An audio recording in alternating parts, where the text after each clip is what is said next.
Hello everyone, and welcome to episode 48 of Podcast vs. Enemies, a Destiny Massive Breakdown show. My name is Court, and as always, I am joined by my co-hosts, Impetus and St. Kabir.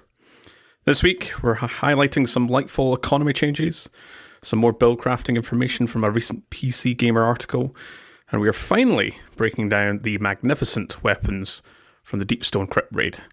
Impetus, Saint, hope you are both well. Who are we thanking this week? Hello, Court. Hello, Saint. Hope you guys are both well. Yes, we have some patrons to thank as always. We do not have any new reviews. I'll get to that in just a moment here, but I want to welcome to the patron community here Sneaky Snorlax, Master Shake Kill, D-Limbs, and Guacamole. Welcome. Thank you so much for your support. It means a lot to us. And speaking of support, I do also want to give a shout out to our sponsors, as we do every week when we record. These people go above and beyond, as Kit has said time and time again back when he was hosting Massive Breakdowns, in their support, keeping the lights on for all of the podcasts in the Destiny Massive Breakdown network. So without further ado, a very special thank you to Bryce Aroni, Moonlight, Binary Wolf, Deacon, Blackhammer Tech, Shazzle, Askian Monk, This Moment, and Zen SoCal. Thank you so much, guys. It really means a lot for what you do for us. And as always, you can send us any kind of feedback directly to our socials or via the Destiny Massive Breakdowns Discord server. Positive, critical, constructive feedback helps with the trajectory of the podcast and how I present and break down everything that you can do in the PvE sandbox for all kinds of Destiny 2 players. So please don't hesitate to reach out. If you've got questions or ideas, we're all happy to talk Destiny.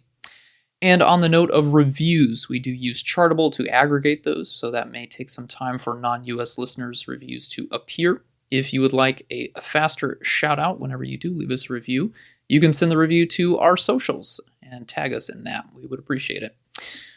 Finally, we want to extend a special thank you and appreciation to everyone that supports the show, whether that is downloading and listening, discussing it in the Discord server, or supporting us via Patreon. We see you, we hear you. Thank you so much for all you do. You mean a lot to us. All right, Saint, what are we talking about today? We are going to hit on some highlights from the January 26th TWAB. We are also going to be talking about the Lightfall kind of economy, Ingram loot economy article that came out from Bungie this past week. And then we're covering all the Deep Stone Crypt Weapons.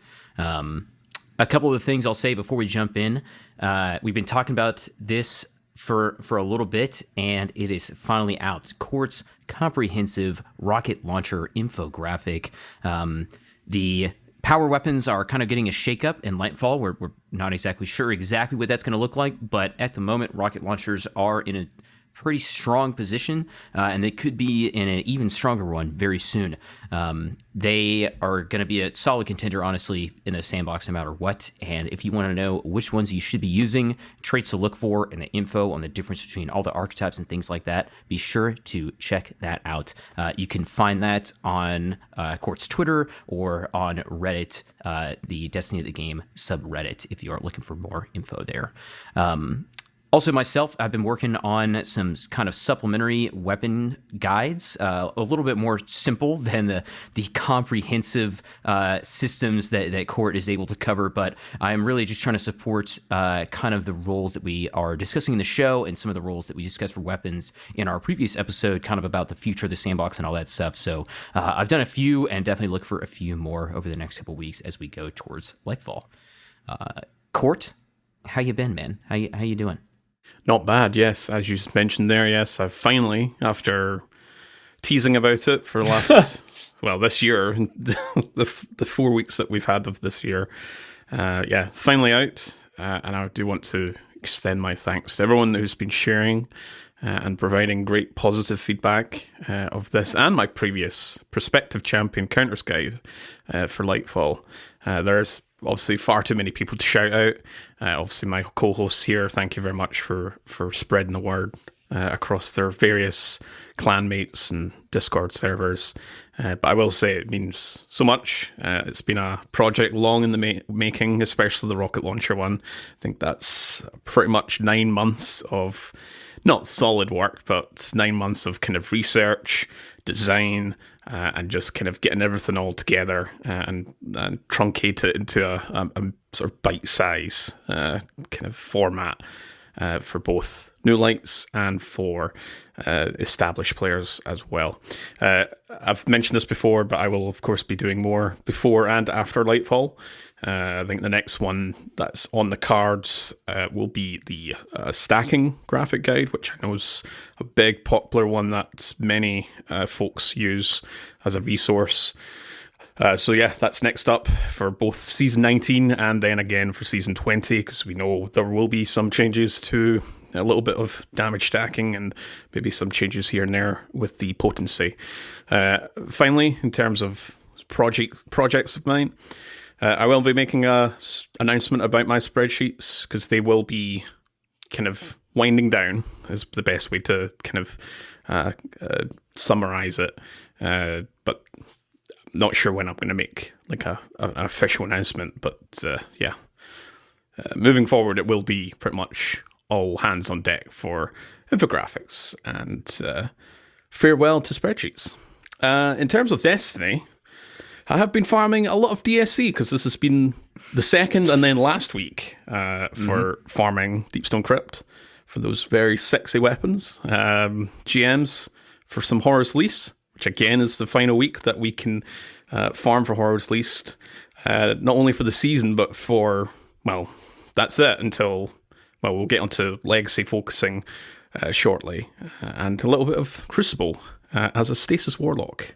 I hope you are proud there, Impetus. My man. I've been really enjoying Stasis Warlock in the Crucible. Osmomancy with the turrets, some great builds.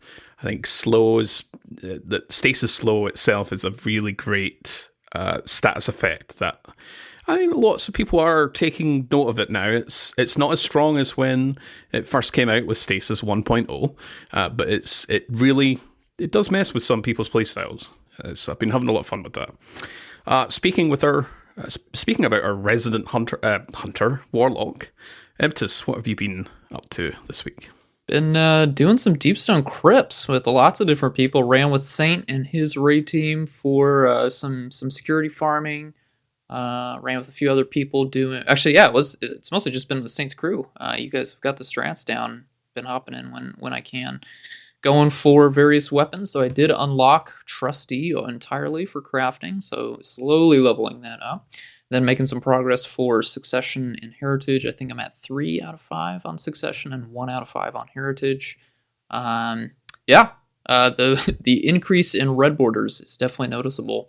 Prior to this week, I had not gotten a single red border to drop from any of the encounters I've been purchasing. Ooh. I purchased 5 red borders for Posterity. And then this week, they've been kind of dropping like candy, honestly, for the amount of time that we're putting in for these farms. So very, very happy to see that bump. I think that was needed. It certainly feels like for the different Destiny Discords that I'm in, been seeing lots of people of various skill levels farming, which is great. Really glad to see after 2 years now, Deep Stone Crypt still getting some love. I mean, it's a great raid, obviously, and I hope more people would get into it, but I love seeing that it's got such a wide participation this week now that the loot's a little bit more accessible, and it's obviously been changed and it's available for crafting. So hope to see that continue into Lightfall as more players come back for the expansion, and then also jump in to grab some red borders for these new and improved Deep Stone Crypt Weapons. So really looking forward to this. Of course, obviously we're getting more raids added to this system. This is just kind of the first of many older raids getting refreshed. So can't wait to see what's next, and spend those weeks farming for those weapons as well when they get added to the system. Saint, how about you? Yeah, we're farming. All right, we're farming. I also did one thing I want to shout out real quick is that I did a teaching run for just in the Massive Breakdowns Discord with Moonlight and some other guys, and the guy, the player that was learning had already run Seraph Shield, and oh dude, I know we've been talking about this, but that was so nice to be like, okay, scanner, instead of identifying a thing to activate, you're going to identify a thing to shoot. And he was like, oh, okay. And that's it. That's the whole explanation, and yeah, just really nice. All the roles already like make sense in your head, right? So now you're just kind of, instead of explaining the main mechanic, you're just explaining, okay, here's this thing that you know, and now it's just slightly different in the raid, and here's how it's going to work. So that was great. Made for a really smooth run, good run. Yeah, been spending a lot of time kind of getting some just like templates and all this stuff ready for all these weapon graphics, which has been going over really well. Also want to give a big shout out to our audio engineer, Autodidaktos, and he basically went in and pulled and created a full weapon icon database for us via the API, and that is just super nice, being able to just, you know, whenever you're going through all these weapons and roles and stuff like that, there's, I mean, literally thousands of different icons, anything from, you know, the element type, the frame type, the different perks. There's so many different, you know, perks, traits out there these days. So that has been hugely helpful in his just kind of support of us in creating these graphics and stuff like that. So really appreciate that. Yeah, I mean, that's about it. Did a couple GMs, nothing crazy. It's kind of waiting till Wendigo comes up to do a lot of farming. I'm sure we'll talk about that soon, but there are some really just very solid options on Wendigo between like Cascade Point and Explosive Light, and it's just even Full Court, which is like something we haven't seen in a really long time. So we'll have to talk about that soon whenever that comes back up in rotation here. But yeah. Moving on for our TWAB, there's just a couple of things we want to hit on here. Number one is super relevant for all the weapon stuff that we've been talking about for kind of getting ready in Lightfall, and what should you be focusing on. If you just listened to our last episode and you're like, oh man, I need to be catching up on all these weapons, we got some great news for you.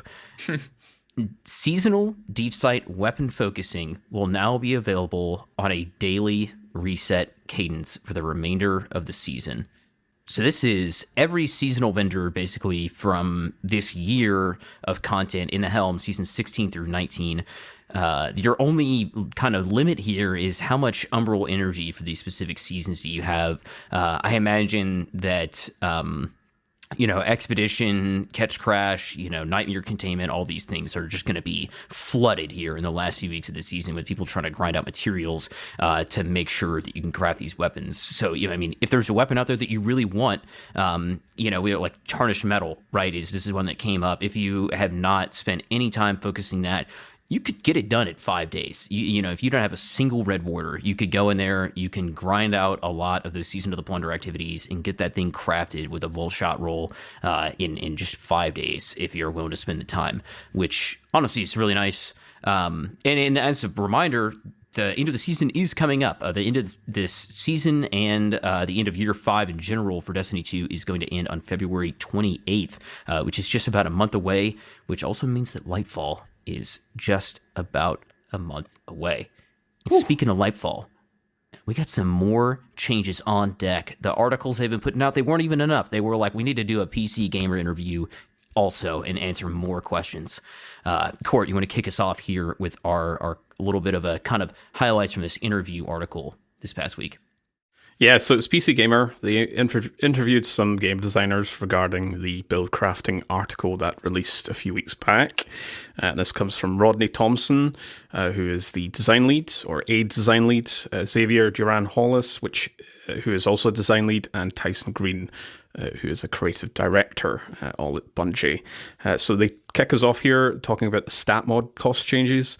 We mentioned that last episode where there has been a general reduction of average armor mod costs across the board, and all non-stat modifying costs, mod costs are now between 1 and 3 energy. So there's been a little bit of movement, but I think the most important highlight to take away from this article is that Tier 10 Resilience will now provide 30% damage reduction versus combatants, as opposed to the current 40%.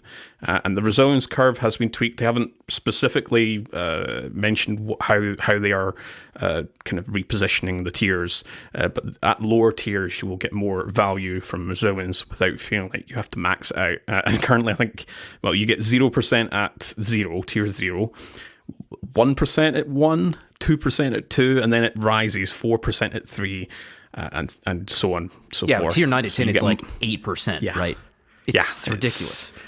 it's very kind of, the carve jumps up. So they're tweaking with the carve. It's now going to be 30%.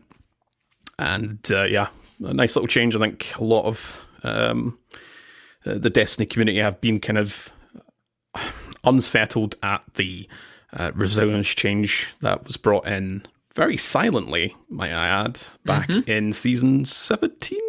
It was with Solar it came out. And they haven't mentioned it since. So, yeah, it's a nice little change there. I think more of a kind of focus on, if you want the resilience, you will have to spend a little bit into it.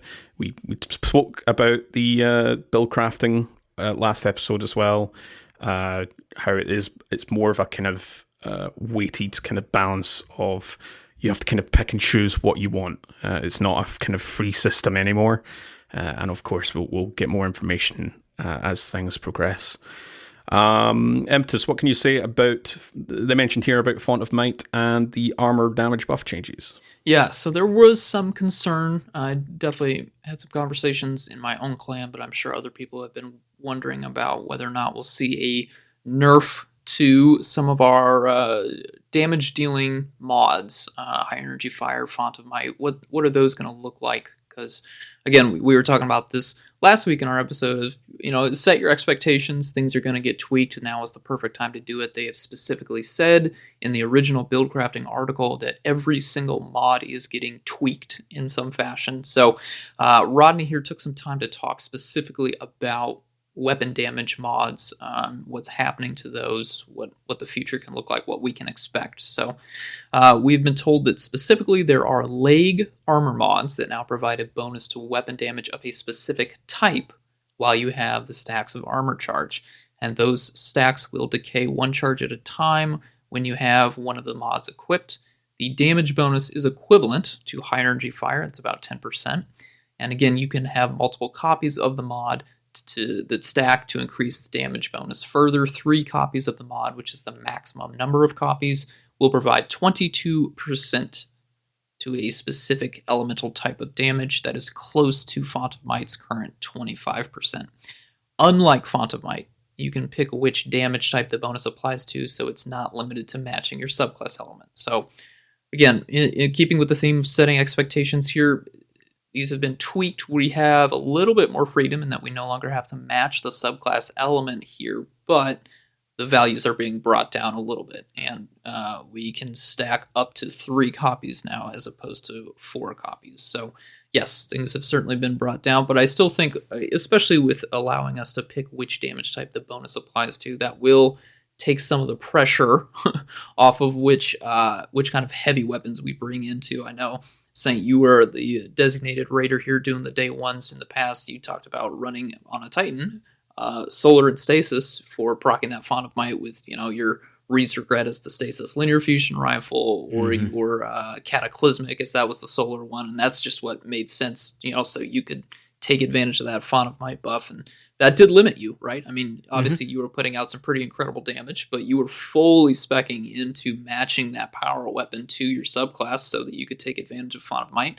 Now that pressure doesn't exist, but you don't get the 25% damage buff to those weapons. So I'm curious to hear about your thoughts. You obviously got to play with this system a little bit earlier on. How do you feel as the day one raider taking advantage of those mods in a very the most competitive setting for PvE? Do you think this is going to be fair? Did you like not having to worry about this pressure as much? Yeah, I mean, when you think about like the full out Font of Might build, you probably are running 3 or 4 copies of Font of Might with a time dilation and maybe elemental shards, depending on the scenario and how long your DPS base and things like that go. And I think that this, before it's like, okay, well, I'm using 4 or 5 mods all strictly to focus on my damage output. And that was across all my armor set, pieces, right? That's every combat mod. This is kind of interesting because, I'm taking up 3 mod slots, which is a lot. I'm assuming that's going to be like, that's pretty much all of my mod slots on that piece of gear.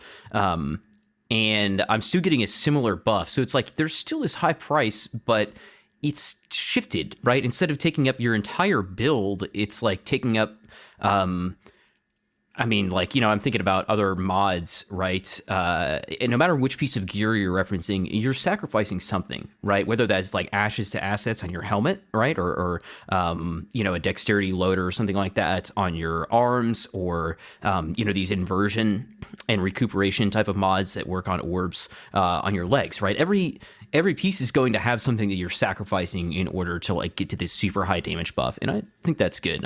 I also will say that I definitely think that your day one squads are going to hone in within the first, I mean, I honestly don't know how exactly long this is going to be, but like week or two about, okay, maybe Font of Might and the whole system is not still there, but like what's the equivalent? Like how do we capitalize? How do we super build into that as a team and synergize? And I think that is still there, which I like I always like the RPG aspect, right, of being able to like build into a role of like, okay, I'm going to sacrifice. Maybe I'm not running like Arc Titan with, Cures of the Falling Star and like my super high damage output grenades.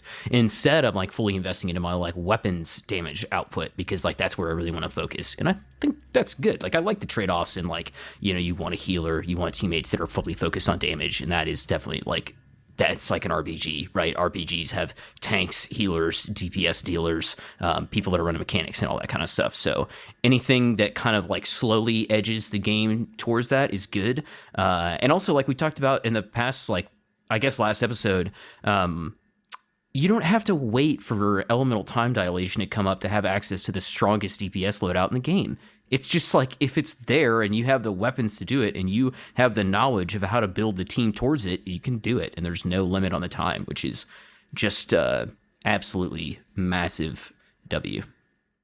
I think it's important to note here that they mentioned that you can mix and match mods. Yep. So, for example, they used two mods that grant bonuses to solar weapons and one that grants a bonus to kinetic weapons. And that's a big highlight right there. We're effectively, I'm not sure if it's going to be called Font of Might next season, but we have a Font of Might version for kinetic weapons, which we haven't ever had. Oh, that's a good point. So that's a nice, we know kinetic weapons are getting different other types of uplifts for next season from the weapons team, but from an abilities point of view, here's a little mod that will increase kinetic weapons. So, as an Aegis Burden, hello.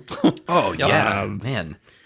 Yeah. If we go back to that swapping meta that we had really at the launch of Witch Queen between rocket launchers and Izzy's, I think, that'll definitely be, your two mods to grant bonuses to the element of your rocket launcher, and then one for giving Izzy, not that Izzy needs it, but yet another buff to its damage is probably going to be a pretty, something to consider at least for the day one, but we'll have to see how that system shakes out.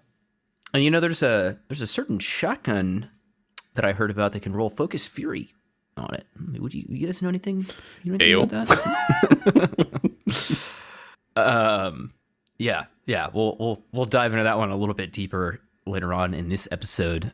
Next up on this interview, we were talking about kind of like decay rate for other benefits that you could get from your armor charge mods. So all mods have the same decay rate, or like time, read as time that they're going to have an effect on you before they fall off, so to say. They will have multiple mods that give passive benefits, and they won't cause the decay rate to increase. And then you have time dilation mods to extend that timer in some sense. And when we were talking about passive benefits, think Font of Wisdom, right? And something like that, where you pick up a armor charge, or in the past it was a well, and you're gaining an increase to your intellect stat or to your discipline stat or something like that. So kind of interesting piece here is that if you're going to be investing in multiple versions of that, if I'm invested into let's say like discipline and intellect mods, stacking up those mods is not going to decrease the amount of time that it's active, which kind of starting to see like the fringes of like discipline focused builds, super focused builds, melee focused builds, like coming back into the light from an elemental system. So definitely going to be really strong. Definitely interested to see exactly how those all land up on like which pieces do they go on, and what are the how expensive are they to build into a stat focused build like this as it was before. And remember, at base, armor charges now will come from picking up Orbs of Power, right? Because elemental wells are being shifted over to the abilities. So Orbs of Power, we're going right back to, if you played back when that was the defining mod meta, we're going right back to that, but now we're getting even more mods added to that general system. They have also explained that there will be some mods that give you other ways of getting armor charge, and they list an example of that is that Seasons 20 Artifact will have a mod perk in there that will allow you to gain stacks of armor charge when you pick up a Fire Sprite, which is the solar elemental well version that's going to be coming to us next season. So yeah, they're going to give us some other ways to get the armor charge, but at base it's coming from picking up Orbs of Power. Another interesting piece about this new sandbox and the new kind of the shifted well system or where the elemental wells are kind of turning into are elemental kind of, let's say, items, right? You have stasis shards, ionic chases, fire sprites, void breaches, and then strand something. Difference is that these are all going to be able to be tuned like individually, and they will be able to grant different amounts of ability energy when you pick them up, and they can have specific control over this rather than elemental wells. So stasis shards, for example, are giving you a small melee ability buff, 12%, 15%, 50% melee ability, would be a large buff for Whisper of Conduction when you have stasis shards are tracking towards you within a 15-meter radius, and that's also giving you some buffs. Whisper of Hunger, 20% melee or 80% melee for the small or large, and then that's also going to cost you 10 mobility and 10 recovery. So kind of interesting where we're currently at. Court, what else is going on? And then kind of where are we currently at with elemental wells, and how do those kind of compare? Yeah, just to make this pretty clear, we're talking current, so not season 20. They didn't give us any information what each will provide next season. But Ionic Traces is another one here where you get that 12.5% grenade and melee ability plus that 15% class ability, and they automatically track towards you. And Impetus, or Big Fallen Sunstar Lover, gets his 25% grenade and melee ability and 30% class ability, plus nearby allies get 10% all three abilities, plus the Ionic Traces move faster. So we're not entirely sure if these things will still be the same potency next season. So again, temper your expectations here. They may reduce them just depending on how things fit. But yeah, in current terms, elemental wells, when you pick them up, you get that 10% ability energy to the ability with the lowest energy. If it matches your element, then it gives you 10% to all of your abilities. So if you pick up a solar well and you're on a solar subclass, you will get 10% to all three abilities. And of course, you can combo this with some various mods in the current sandbox, like Well of Striking, Well of Ordnance, Well of Utility, Elemental Shards, and Well of Restoration. Those are all kind of documented on my spreadsheets currently anyway, and you can combo that. So there's a lot of kind of synergy at the moment, but for next season, we just have to wait and see how things settle. Speaking of next season, there was a question here which Rodney answered about the elemental effects on exotics. This does tie into the champion counter infographic that I made a few weeks back. And exotics with keyword effects will work to counter the champions that are weak to them. So that was just a kind of reconfirmation to say, this is all sharing the same sandbox. A jolt from Darcy is the same as a jolt from Spark of Shocks, the one that gives grenades jolt. Same with Agar Scepter. Agar Scepter can do both slow and freeze, and it's the same thing as a stasis subclass. So again, if you want more information, kind of a perspective list, you can listen to our previous episode, and you can also see my Champions Counter infographic for all the champion counters that we may see next season. It's going to be a huge list of exotic weapons. Like, Yes. we really do go look at Court's sheet just to get a whole rundown. Again, we don't know the entire. We have a list of weapons that are getting synergy. We just don't know what the exact synergy will look like for a lot of the weapons. But go back and look at all the different exotic choices. We are going to be swimming in champion counters just on the weapon front because of these perk updates. So yeah, very, very excited. I feel like GMs are about to become the most accessible they've ever been for players. I mean, yeah, Agar Scepter alone is huge. Darcy's probably going to be maybe more for the memes, but I'm sure with all of our solar exotics getting access to Scorch and you know, the potential for Ignition, we're gonna, yeah, it's gonna be a lot of options. Darcy meta? Finally? Yeah. Is that happening? Oh man, you're gonna have so many things to recommend for all these future GMs. Goodness. They talked about loadouts. What do you guys? What I can do this guys one, talk yeah. about? Yep. So we have weapon perk choices. So that's, for example, your choice of magazine, and then a choice of 1 out of 3 damage perks will be saved in the loadout system. They did also want to just give us a quick heads up that at Lightfall launch, loadouts will not include your ship, your sparrow, your emblem, your ghost, or any finishers. They are open to expanding that to include some of these in the future, but they did not give us a specific date. So just a big heads up here. Another thing they did clarify, and this is big news, you will have 10 loadouts that you can make per Guardian. That is a maximum of 30 per account. 10 loadouts per Guardian, 30 per account. Really want to say that over and over again, just so we can, again, set our expectations here. So I imagine for most of us, that's probably going to be enough. And if you absolutely need more of them, that's probably what DIM is going to be for at this point, but there are no plans to add more loadout slots just yet, but it is possible. They did clarify that. So we shall see, but that is what you are getting per your Guardian, a maximum of 10. And then if you happen to play more than 1 Guardian, you can have up to 30. Loadout slots are unlocked by completing Guardian ranks, so any existing character who has completed the New Light experience will have most slots unlocked immediately. You will get the additional slots unlocked at higher ranks, and of course if you are a brand new Guardian, you will unlock them as you increase your Guardian rank. So that is how you get your loadout slots. Again, I think for most of us, we're probably going to have those 10 unlocked right as we load into Lightfall, but if that is not the case, you will find out pretty quickly. Last thing I'll touch on real quick here is the match game modifier, everybody's favorite modifier.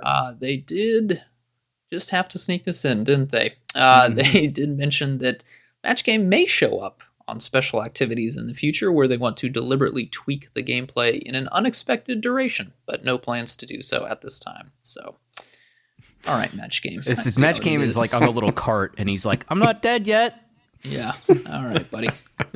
We will meet again in the future in some. So I imagine probably like an exotic mission or something like that is probably what they mean by special activities. But at least yes. It's like, you know, very specific, you know, occasion when you would run in a match game, right? Not just like, "Welcome to GM Nightfalls. Hope your element matches, or you're gonna have a bad time."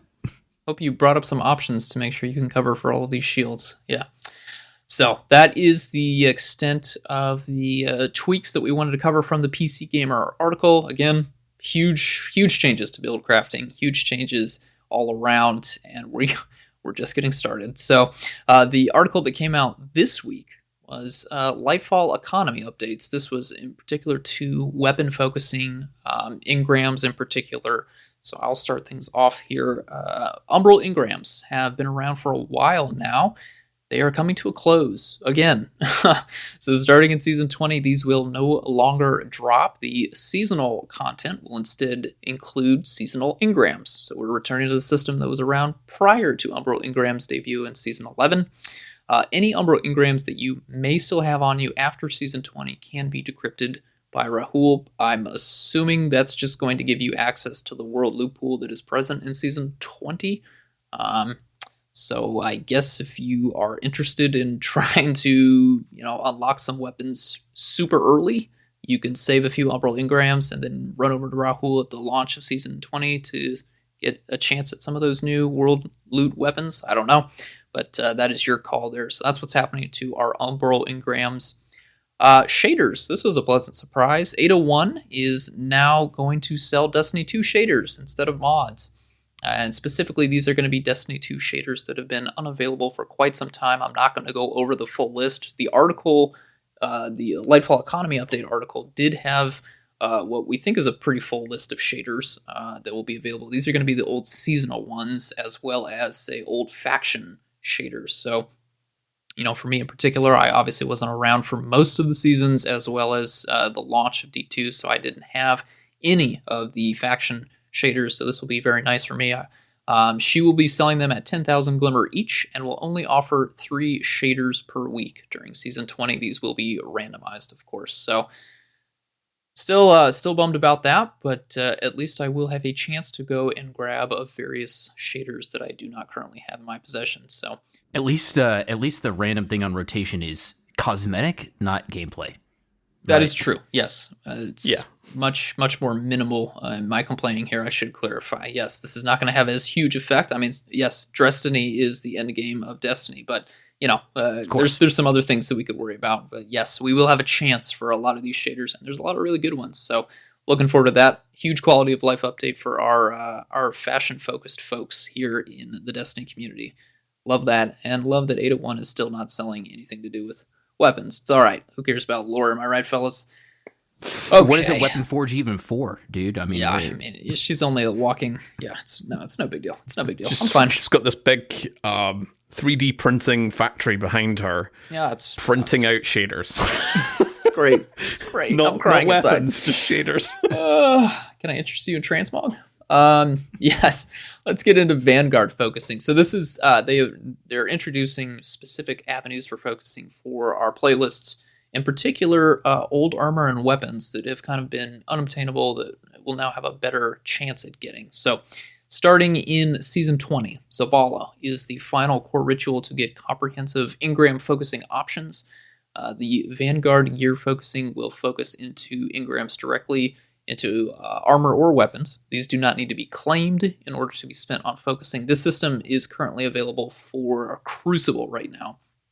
So you have if you play Crucible, you'll get a stockpile of engrams as you build up your reputation, and then you can go to Shacks to spend those on specific weapons that are in the current pool and have a small chance to drop at the end of each Crucible match. So this is now being applied over to Vanguard as well. Gambit, it does have engram focusing, but it's being updated to what Crucible has right now, I believe. Or is Gambit and Crucible on the same system? I can't remember right now. I think they're very similar. Yeah, it's got to be close. They've been kind of offering different options here, but all right. Armor focusing for Vanguard. We have the Photo Suede set. That's the Witch Queen armor set that will be available to focus. Class items will not be focusable because they don't have base stats, so those will just have to drop for you randomly at the end of a various playlist completion. The weapons available for Vanguard focusing next season. We will have the Xenoclast 4, that's the ARC lightweight shotgun. The third Axiom, which is an ARC adaptive pulse rifle. Royal Entry, that is our Void precision rocket launcher. Empty Vessel, the Solar special lightweight grenade launcher. Punching Out, which is the Solar rapid fire sidearm. Fortissimo 11, the kinetic pinpoint slug shotgun. Pure Poetry, the kinetic aggressive frame hand cannon. And Prolonged Engagement, which is our current one. That's the Stasis lightweight SMG. And they did clarify that more focusing options will expand further during the future seasons. The new Vanguard weapons. They've mentioned this before, but just as a reminder, these are drop only for the first season in which they debut, and then they will become available for focusing the following season.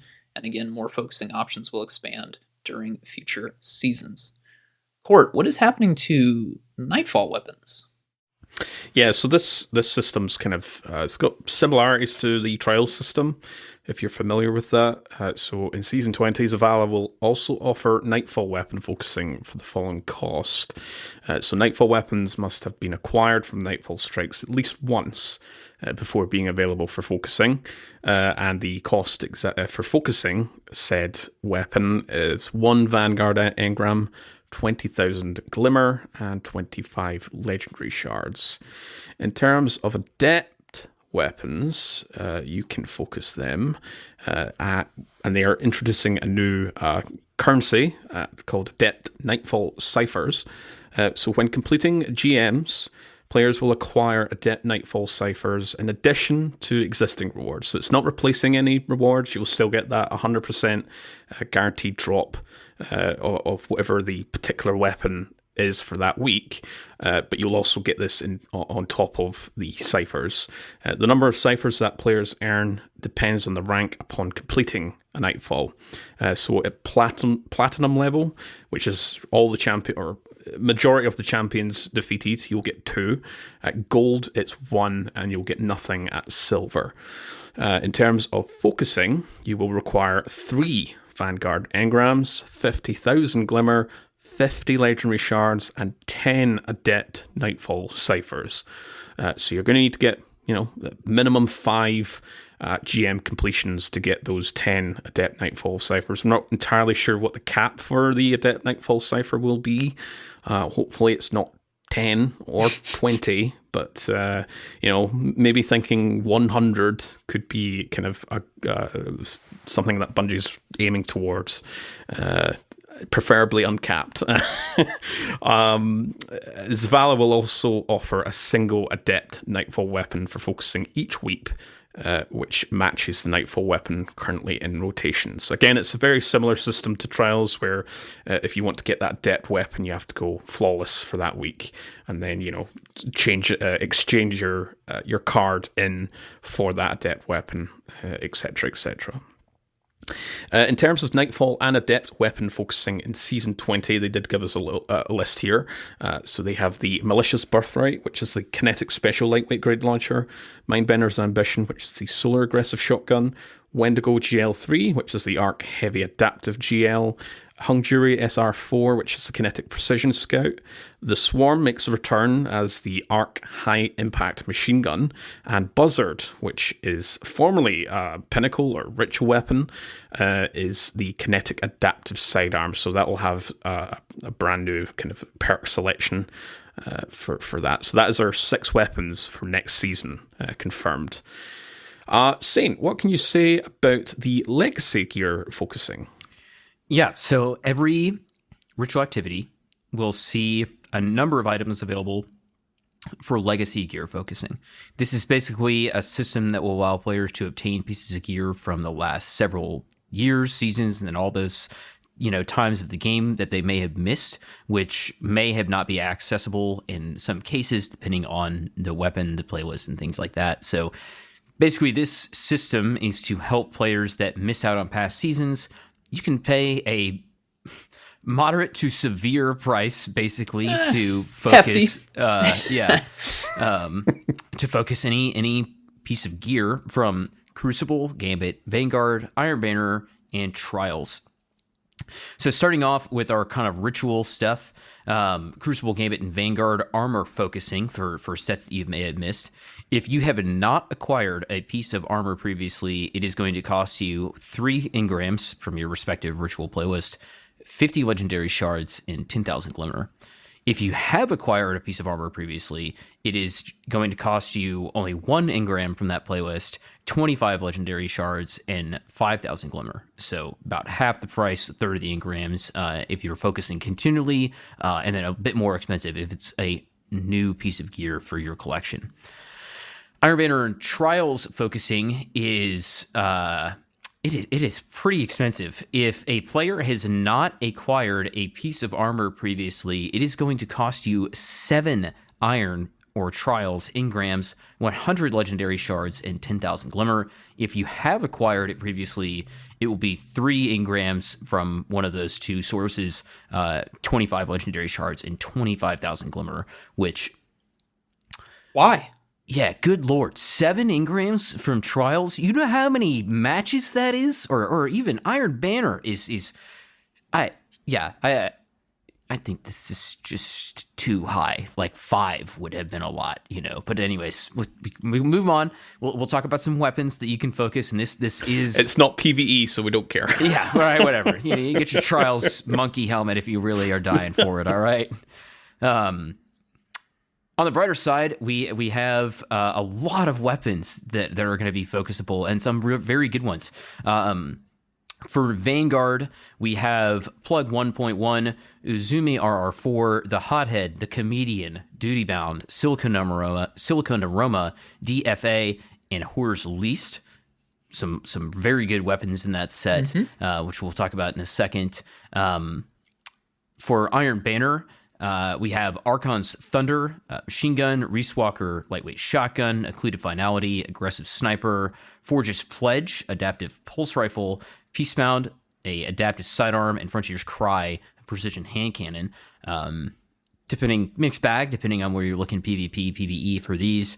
And then also for Trials of Osiris, we have Shayura's Wrath, Precision SMG, Reed's Regret, Linear Fusion Rifle, Aisha's Embrace, Void's Scout Rifle, Burden of Guilt, Stasis Adaptive Fusion, and then Forgiveness, Arc Aggressive Sidearm.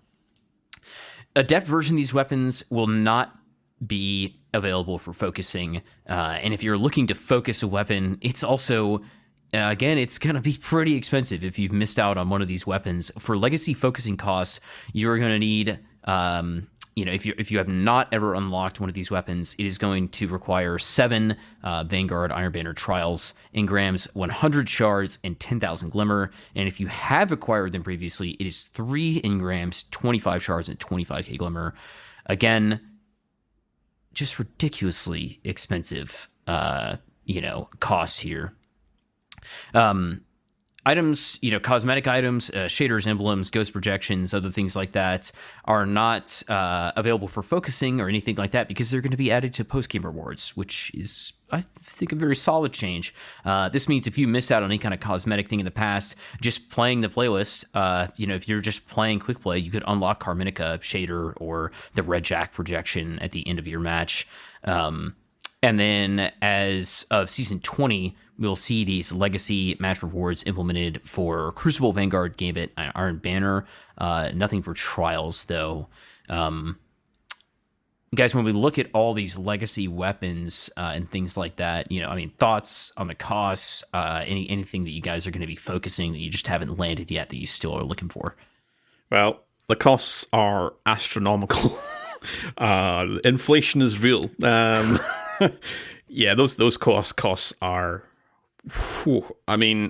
There are some solid weapons. I'll list off the ones that I'm kind of most interested in, just to get like a really great sort of god quote roll. Plug 1, Hotheads.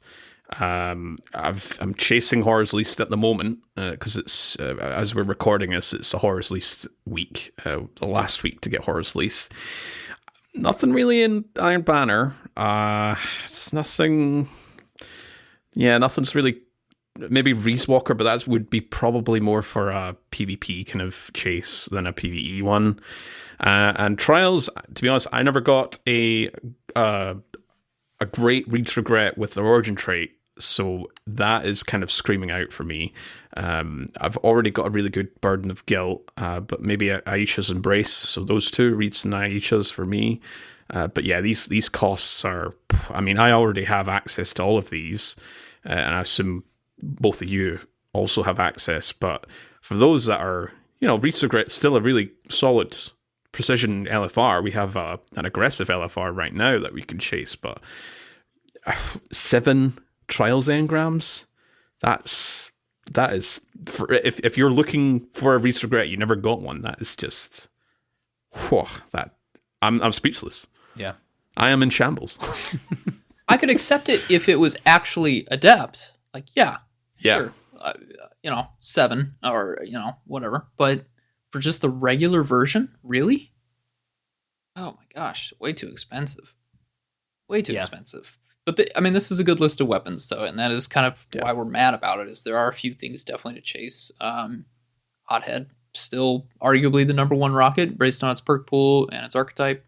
Courts certainly said a lot about it on the infographic. Plug 1 has some great Arc 3.0 synergy. Definitely a ton of fun with Reservoir Burst, Compulsive Reloader. Such a strong weapon. I would certainly say for some of our more PvP-focused listeners, Burden of Guilt is one of 3 fusion rifles in the game that can get chill clip, right? You do have Riptide, which is dropping and can be focused, but if you've had really bad RNG and you haven't gotten a chill clip roll of that, or you just don't like rapid fire fusion rifles, you could certainly go for Burden of Guilt. The only other one, of course, is dropping from a raid. So if you don't have access to a raid team, it's the Vow of the Disciple fusion rifle. That's a precision frame. Burden of Guilt's kind of your only other option, but it's still the cost is, I think, really the highest barrier here, because I think there'd be a few weapons on here that I would like to chase for PvP roles, just because that wasn't something I was looking for on a lot of these when they were around. But yeah, the cost, I'm not even gonna bother. Like, Shire's is a fantastic PvP weapon still, but my goodness, I'm not spending 7 of my trials engrams if I even bother to play trials to even get 7 trials engrams, and not spend them on, current stuff, stuff that's in the loot pool that I would have to spend an engram on, when I turn in my card at the end of the day. Yeah, the cost needs to be brought down before I would even recommend anything, but there are some good options in here. Hopefully they will become more obtainable to players who aren't drowning in materials at some point. Yeah, I think Plug 1 is definitely one I have my eye on. There's just a lot of really good options for Plug 1 with Reservoir Burst. There's a lot of good third column options for that. And that is something also that you could pair with that Warlock build that we were talking about last episode with your Rain of Fire boots, right? There's some potential there. Aisha's Embrace is solid. Yeah, Hothead. The one thing I am thinking about this is if you are willing to go into a playlist and to grind resets for your Vanguard playlist on, it's a double reputation week and you are farming Grandmaster to your Nightfalls, especially Master, I feel like is very easy to farm for a lot of reputation on a double reputation like this, and you get a few resets. You could potentially get a Hothead or a Plug 1 to drop with several traits in both columns, which is appealing, but the difficult part about that is that you need to grind several Vanguard resets before focusing and spending 7 engrams is even going to be like a thought of being worth, what you're going to be focusing on. So if you're willing to absolutely grind out Trials rep or, Vanguard rep and whatever weekend it is, that's great. But if you're just somebody that just does not play the game very much, it doesn't feel like this system is very catered to you, which is weird because I would think that legacy focusing is something that's trying to help players that miss seasons of the game catch up on, right? And it's a bit of a mixed bag. They didn't specifically state, though, that these weapons could get extra perks with the reset. No, and that's true. That's true. That may not be a possibility. That is a bit of an assumption. Yeah. That's true. That's true. But I'm hoping, man, if you're going to make me pay 7 engrams for it, good. Oh, man, Lord, there better be multiple perks on that Hothead if you're going to make me pay 7 engrams for it after I've gone through a couple of resets. If not, it's just not, it's hard to say it's worth it, more than like 1 if you're like a collector, But yeah, no shot. I'm going to go back into Trials grinding out just reputation constantly with the hope of maybe I get a better Burden of Guilt after, I've done half of a reset of Trials and just suffered the meta all weekend long at this point, Yeah.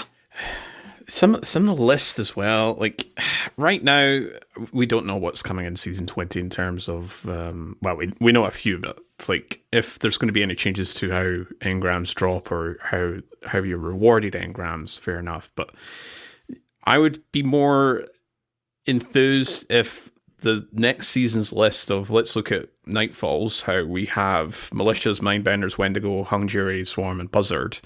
Not a lot of great options there. Militias, Wendigo, and Hung Jury are sort of top picks there.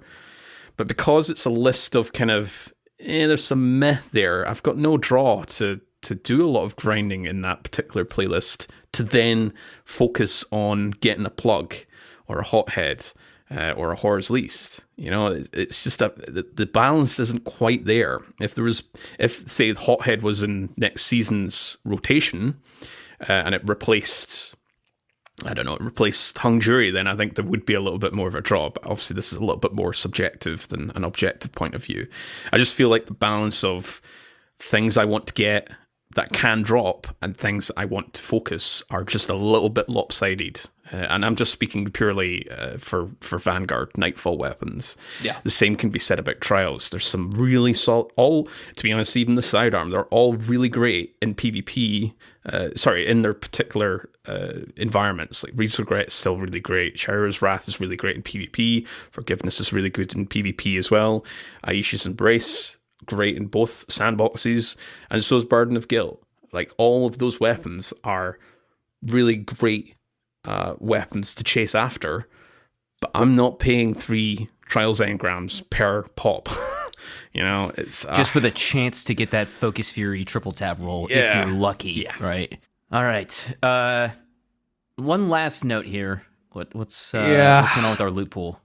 Everybody's favorite note. What's leaving? What's getting added? So let's talk about our Season 20 loot pool changes. Leaving Trials of Osiris, the Forgiveness sidearm, and the Burden of Guilt fusion rifle.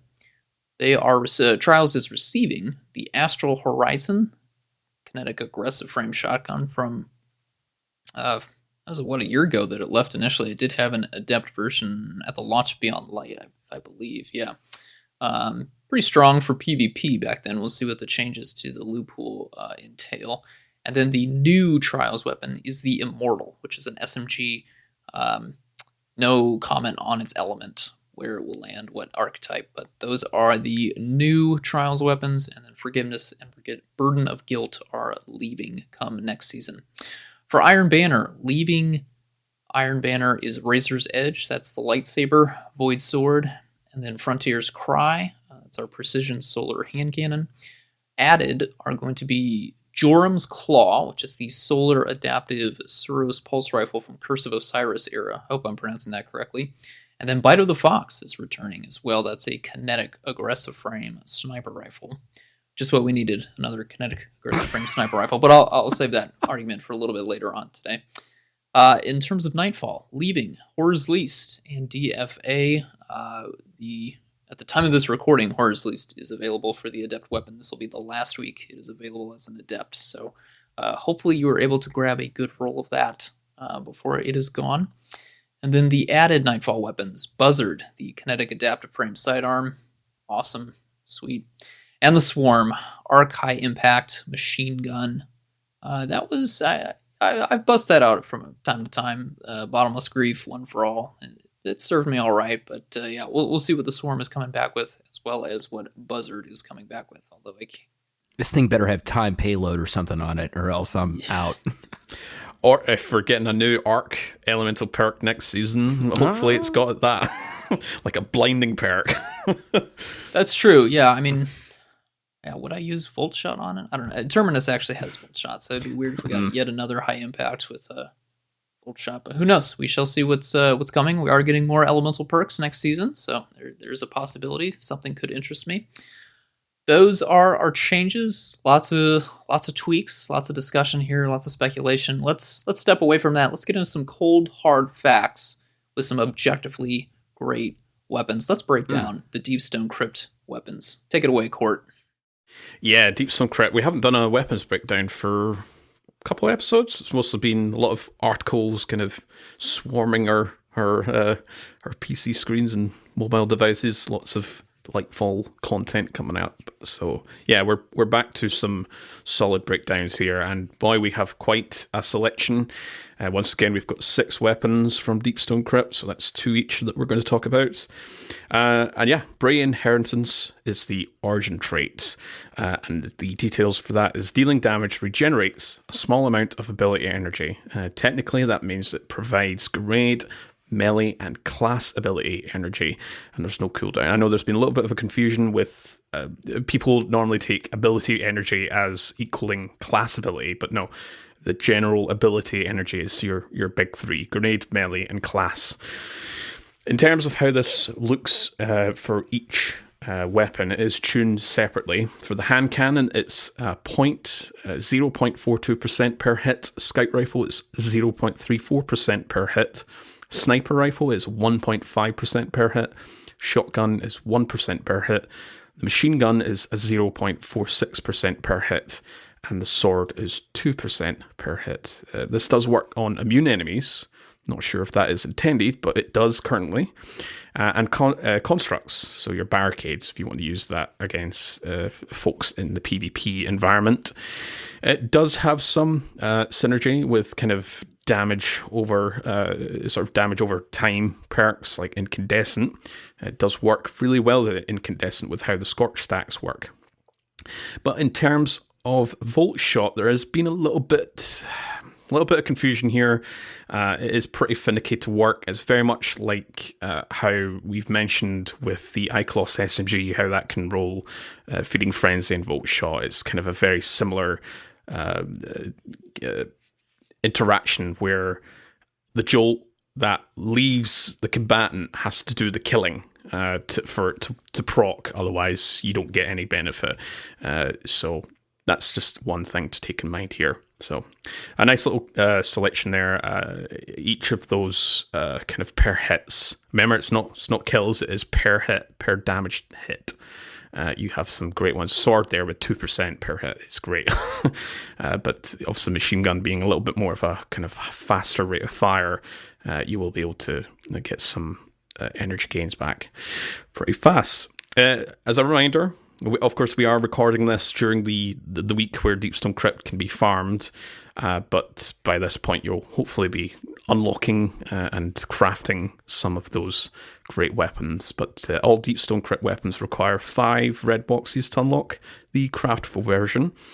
We'll list which encounters drop where as we break them down, but you can always purchase a red box once per week per account. And of course, red boxes were recently changed to drop a little bit more frequently. And you can also get them to drop in the bonus chest too, because it's I think 4 of my red boxes dropped from bonus chests, which was great. I'll kick us off with a very hot, despite it being in PvE anyway, the frame isn't the best. Hand cannons in general aren't the best in PvE, but it does have some help here. So it's Posterity.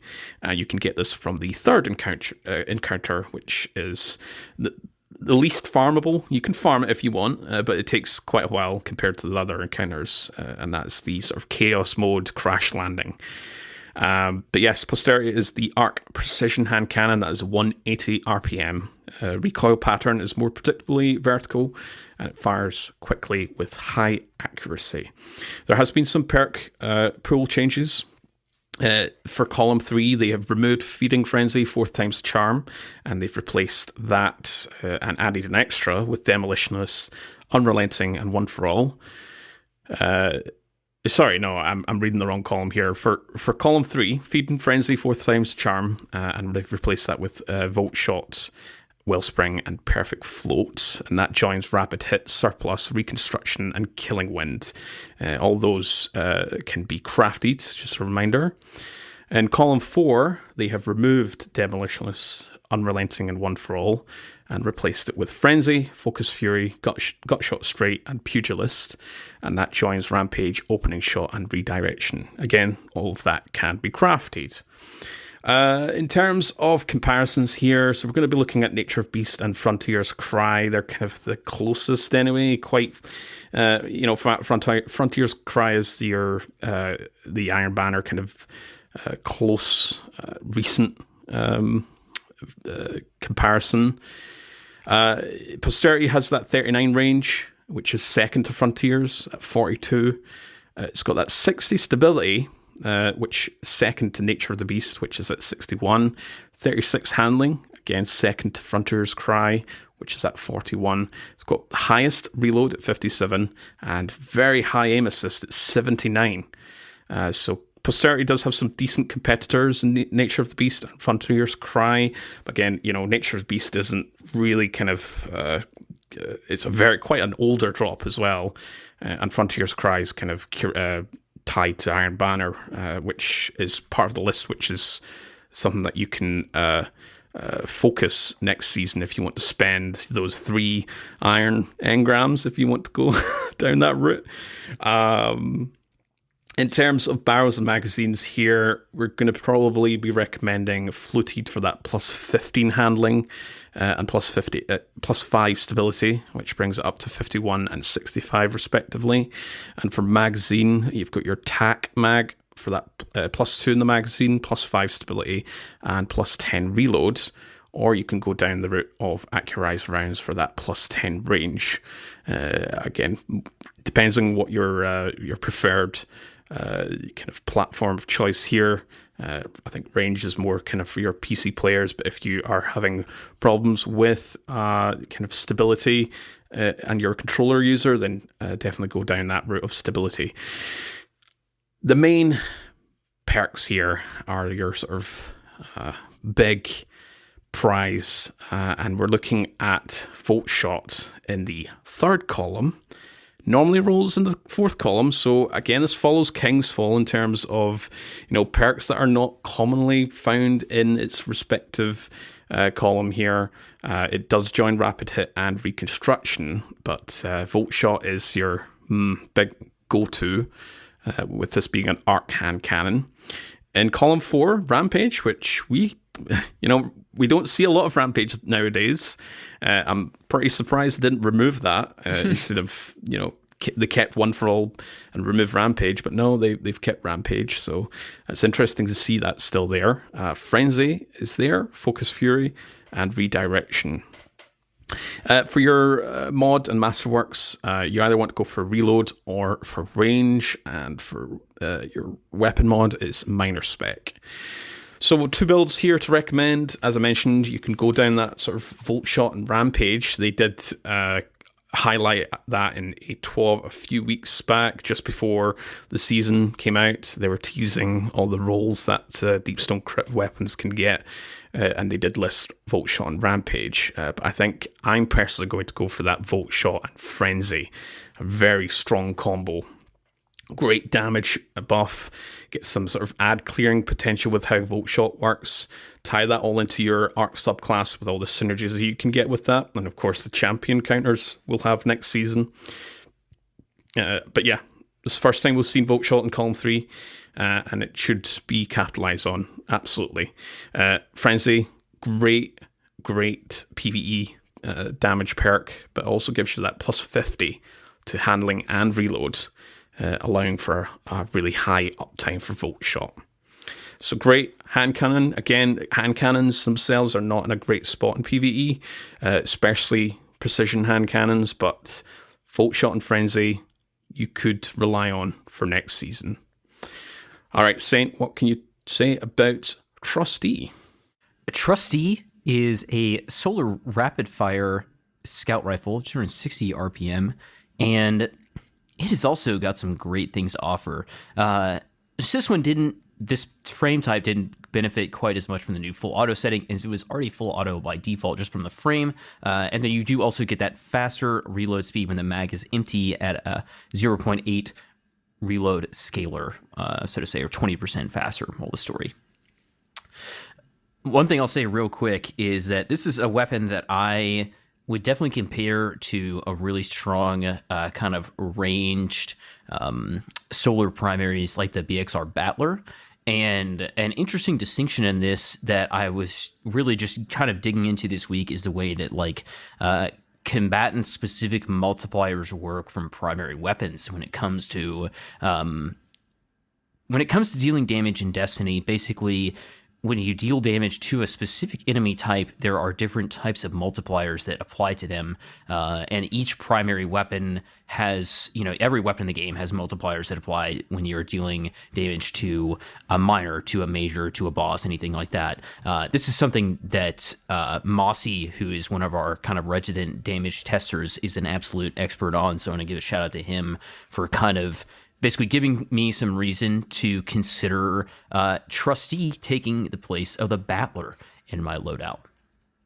When we were looking at its updates for kind of our most recent changes here, in column 3, we lost Zen Moment and Outlaw, but we gained Pugilist, Perpetual Motion, and Rapid Hit. That also joins the still remaining Zen Moment, Under Pressure, Reconstruction, and Surplus. In column 4, we lost Sympathetic Arsenal, Eye of the Storm, And then we gained Incandescent, Swashbuckler, and Focused Fury. These join the still remaining Redirection, Opening Shot, High Impact Reserves, and Wellspring. When we are looking at the stats for Trustee here, as opposed to its other rapid fires that we're looking at, it has a 35 range, which may not seem like a lot, but it's plenty based on the way that the zoom is working, things like that, which is also the highest. It has 43 stability, which is middle of the pack, and then it has 30 handling, which also may not sound like a ton, but is, again, the highest compared to some of its competitors. It honestly is the kind of winner whenever we are comparing base stats for rapid fires, and has a very strong perk pool, one of the strongest for rapid fires in PvE. When we're looking at barrels and mags to put on our Trustee, probably going to go with Arrowhead Break. We don't have a great recoil direction at a base of 59. That would take it up to 89 and also boost our handling up from 30 to 40. You could also go Fluted Barrel if you want that straight plus 15 to your handling, a little stability there. On the magazine side, probably going Tac Mag. Tac Mag is just such a good option. Increased magazine size, plus 5 stability, plus 10 reload. Very strong. Could also go Flared Magwell for a little bit of an extra reload speed adjust there if you're looking for that. For main traits, we have some good options, and then we have some great options, honestly. We are looking in column 3, Reconstruction, a really nice kind of the Deep Stone Crypt classic perk, still a good perk. Pugilist for that melee energy, Perpetual Motion, and Rapid Hit. And then in column 4, Redirection, High Impact Reserves, Swashbuckler, Focus Fury, and Incandescent. Just incredibly valuable, incredibly strong Solar 3.0 verb there, causing Scorch. Nothing particularly, worth going for on Masterwork. Your range band isn't going to have a ton of effect. I like handling. I may up that handling just a little bit more depending on where I'm going to land on my perks. I'm definitely going to be going for handling on my Masterwork if I am going for kind of my preferred build here. I've just started leveling my Trustee up after crafting it this week, but Rapid Hit and Incandescent. Staccato also has Incandescent and Explosive Payload, which is great. That's a world drop, but Rapid Fire Frame Scouts are honestly just an even slightly better archetype, and Incandescent is just such a strong perk. Rapid Hit helping with that reload speed, helping with that stability, allowing me to invest more in my handling. Just incredibly strong. And, we keep in mind here, like Court was talking about, Incandescent is very consistent when it comes to interacting with perks and traits like Bray Legacy. If you're looking to go down a sustained damage route, you also have Reconstruction and Focus Fury. Plenty strong option. Focus Fury offering a really strong buff when combined with something like Reconstruction because of the way that Focus Fury is going to calculate. It's still giving you that same 20% damage buff, but it is not requiring you to hit any more shots just because of the way that Reconstruction is pumping up that magazine size. So honestly, this weapon was always pretty good, I think, and it has become even better. It's kind of something that was on the fringes before. Pretty good archetype, good traits, and now it's gotten some great traits that work really well, especially with its origin trait. Last thing I want to say about this is that this is an incredible weapon to pair with a build like Path of the Burning Steps. As a reminder, Path of the Burning Steps is a Titan pair of exotic boots that will increase your solar weapon damage as you stack up solar weapon and solar ability kills, going all the way up from, I think it starts at 20% in 4 stacks. It goes all the way up to 40%, which if you're using a trait set like Rapid Hit and Incandescent, you're not necessarily getting any more weapon damage, and Burning Steps allows you to just take that a step further and get even more out of your Trustee. Next up, we're hitting on some special weapons. Impetus, what can you tell us about Secession? Yes, this is technically a special weapon, but really it's not that special, and that's because we have a lot of kinetic sniper rifles. And if you are not a fan of Impetus rants, you can skip forward a little bit here because I'm about to pop off. Succession is a kinetic aggressive frame sniper rifle I'll talk about what has changed, what has been added here. The perks in column 3 that have been removed: Killing Wind and Slideways. We've added Firmly Planted, Shot Swap, and Demolitionist. Those are joining, moving target, no distractions, lead from gold, and reconstruction. In column 4, we have lost Thresh and Rampage, and we have gained Focused Fury, Firing Line, and Boxed Breathing. Those will be joining Snapshot Sights, Osmosis, Recombination, and Vorpal Weapon. I'll touch briefly on the stats here. We are looking at a base of 76 range, that is best in slot for aggressive sniper rifles. Looking at a small 23 stability, also the best in slot for aggressive sniper rifles, and 30 handling, that is best in slot for the aggressive frame kinetic sniper rifles. And this is where I get a little angry, because we have right now 10 kinetic sniper rifles in the game. Lots of different options. And when we think about why we want to chase a particular weapon, we always want to look at what we have in the same slot, what we have in the same archetype and same slot. And I'll be honest, there's way too many sniper rifles to really justify going after this one in particular. Yes, you can craft it, but we also have another craftable sniper rifle dropping from a raid. That would be Defiance of Yasmin. That's an adaptive frame, but it is craftable, and it has some really great options in the perk pool, especially for PvE. Well, if you don't like adaptives or you don't like aggressives, we've also got two, I can't believe this, 2 rapid fire frame sniper rifles that also drop from raids. That's a total of 4 sniper rifles in the kinetic slot that drop from 4 separate raids. We've got Praedyth's Revenge, that has access to an adept version that drops from Vault of Glass. We've also got the Supremacy from Last Wish, which will eventually get an updated perk pool and an origin trait. That's a rapid fire frame as well. It seems like a lot, but wait, there's more. We've got Silicon Neuroma. That was our GM sniper rifle, aggressive frame, also has an adept version. We've got Eye of Soul. That's no longer obtainable. We've got Bite of the Fox coming back. That's yet another kinetic aggressive frame sniper rifle. We've got Shepherd's Watch and Long Shadow. Nothing really standoutish about those 2 weapons, but they do exist. And then we also have Tranquility, which can be farmed through Shadowkeep. That's one of the Shadowkeep base weapons. So really, when I think about what can I recommend on Succession, I have to go through 9 other sniper rifles to really find out what is going to stand out. And there are some good combinations here, but really, there's not a lot. And I can't say that this is a bad sniper rifle to chase, but this is really going to come down to, do you like aggressive frame sniper rifles for PvP? I think there's probably a better conversation to have about the PvP perks. That definitely does differentiate some of these sniper rifles from one another. Certainly the frame matters a little bit more in what you can do with the damage output in PvP, but for PvE, sniper rifles are in, especially the legendary sniper rifles, are in a weird spot. Mercules, when he was on the Massive Breakdowns podcast way back when Kit was still hosting, did say that sniper rifles and shotguns put a lot of pressure on the raid and dungeon encounter designers, as they typically don't want those weapons to be too meta, as they are boring, in that they make it so that if you put the boss too far away, everyone just sits in the back of the map and snipes, or if you put the boss too close to enemies, everybody uses shotguns or swords.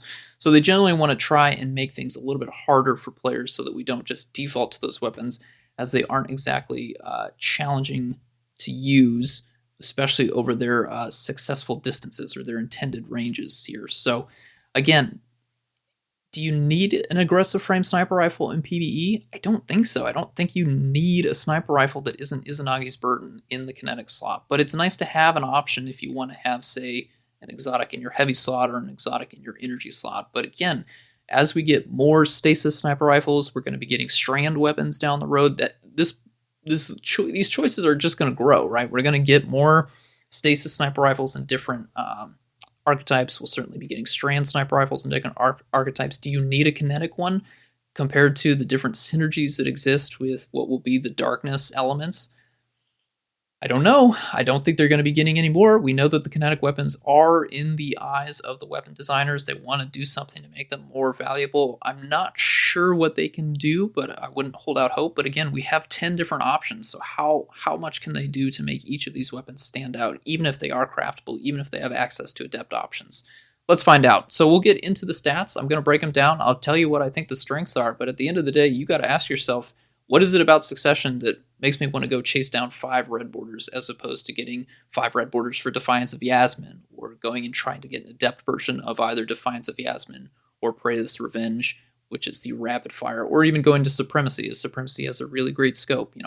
You need to ask those questions for yourself, because I certainly can't tell you. There's just way too many options, and they're all starting to overlap to an extent that it's hard for me to give you a clear go chase this roll. So let's get into the barrels and magazines here. With that low stability and low handling, that is obviously my target for a barrel. I'm looking at fluted barrel. If stability is really, really, really an issue for you, we've got polygonal there to give that small stat bump. Same story with the magazines. It's tactical mag and then alloy mag. If you're trying to use all of your bullets up during a damage phase, then alloy mag makes a little bit of sense, but if you want more bullets, maybe tactical mag. I'm not going to go extended mag necessarily, as that really hurts the reload speed unless I have a strong reload perk, but we'll get to those in just a moment. Tac mag for me is the safer option here because it also gives me some stat bumps as well. Masterwork wise, it's definitely handling and stability. I'll get that out of the way right now. Reload speed would be nice, but the reload speed stat is already so low that it's not going to make a huge difference here. Getting into column 3. This is where things are going to take a while to break down here. So starting in column 3, we've got Reconstruction, Lead from Gold. Reconstruction, of course, is originally the unique raid perk. It's now showed up on a few other weapons outside of DSC, but that is our unique Deep Stone Crypt perk. You can't get that on any of the other 9 kinetic sniper rifles. Lead from Gold does show up on a few other ones. It does show up on, say, Defiance of Yasmin, for example, so you could craft that on there if you want. In column 4, the recommended or the highlighted perks that I'm looking at: Vorpal Weapon, Focus Fury, and Firing Line. Box Breathing, I am not seeing that as a meta pick right now. It can be useful if you wait for those shots, but right now we don't really have a situation where that perk can shine, so it's typically either burst damage phases or you have such sustained damage that box breathing doesn't really show up because you're trying to get as much damage as possible. And of course, if you miss a shot because you get flinched, box breathing with box breathing on a sniper rifle, that would just sting all the more. So I'm typically looking for a Vorpal Weapon where it's just going to be passive the entire time for every shot, or if I can get together with my teammates, Firing Line is going to be really strong here. For me, the best possible case for succession is going to be a Reconstruction with Firing Line. Or if you want to use this for solo play, Reconstruction and Focused Fury. Now, there is the choice of a utility perk, right? We do have Osmosis on here. You could do a Lead from Gold Osmosis roll for a utility if you're trying to match your elements. But again, with Match Game leaving the majority of our future activities, I don't think this is absolutely necessary, and especially since Osmosis is in column 4, that's taking the place of a damage perk, not quite as strong. The bigger issue, especially with Osmosis, is that it shows up in column 3 on Defiance of Yasmin. So if you absolutely wanted to have a kinetic sniper rifle with Osmosis, you could do a roll on Defiance of Yasmin with Osmosis and say Vorpal Weapon, Focus Fury, Firing Line, right? That's going to get you way more damage, and you get to match it to a particular element that you're running on your subclass, which could let you tie into some mod synergy if you so chose. You could also get Lead from Gold on Defiance of Yasmin as well. That's going to share the same slot as Osmosis, but it's still there present if you really are a fan of that perk and you want to craft a sniper rifle with that. Defiance of Yasmin is an adaptive frame sniper rifle, but that does mean that it has better handling naturally, better stability, better reload speed. So again, it's your choice. I'm not sure there's a need to go get a succession crafted unless you're absolutely a fan of how aggressive frames feel in PvE. But for me, when I think about the unique stuff, Reconstruction is a great perk, but I have to wait for that perk to proc after 4 seconds. 4 seconds of not shooting my weapon. So it stows my back pocket, but I can't use the gun while it's proccing. Meanwhile, Lead from Gold, I just have to pick up heavy ammo. That procs immediately. Ensemble, something like that, even though that doesn't show up on Succession, it does show up on Defiance of Yasmin. That's just me being near allies. There's a lot of these cases where I'm thinking, okay, what can I do with Succession that I can't do on any other guns? I'm just not finding enough to recommend it. So again, it's personal preference, and I know that doesn't feel great coming from us as we're trying to break down these weapons and give recommendations, but there's just so many different options for kinetic sniper rifles that I'm at a point now where it's like, okay, I'm probably just going to go for a Defiance of Yasmin. I like how adaptives feel. I like the perk pool on that. I don't feel like I'm losing out on, a Reconstruction on this Succession or something else like, I don't know, what is Praetor's have? Rewind rounds. That'll probably be a unique perk to that. Could I could I do without on rewind rounds? Yeah, I think I could. I think Defiance of Yasmin gives me enough there that I'm just going to go for that. So again, do you like aggressive frame sniper rifles? Do you like the look of Succession? I love the look of Succession. But is the perk pool enough for me to go and craft it for PvE? Not in my case, but maybe for you. So that's my recommendation there. Again, Reconstruction Firing Line is going to be a great group option for damage. Reconstruction Focus Fury for solo play. But you can also go get similar roles for similar purposes on any of the other kinetic sniper rifles that we do have. So the choice is yours. Unfortunately, I wish I could be a little bit more like, oh my god, you have to get this weapon. But you really don't. You really don't. All right, that's the end of my Impetus rant here. Saint, what can you tell us about Heritage?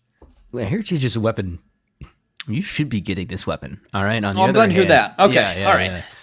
To kind of flip the script here, Heritage is a kinetic pinpoint slug frame shotgun, 65 RPM.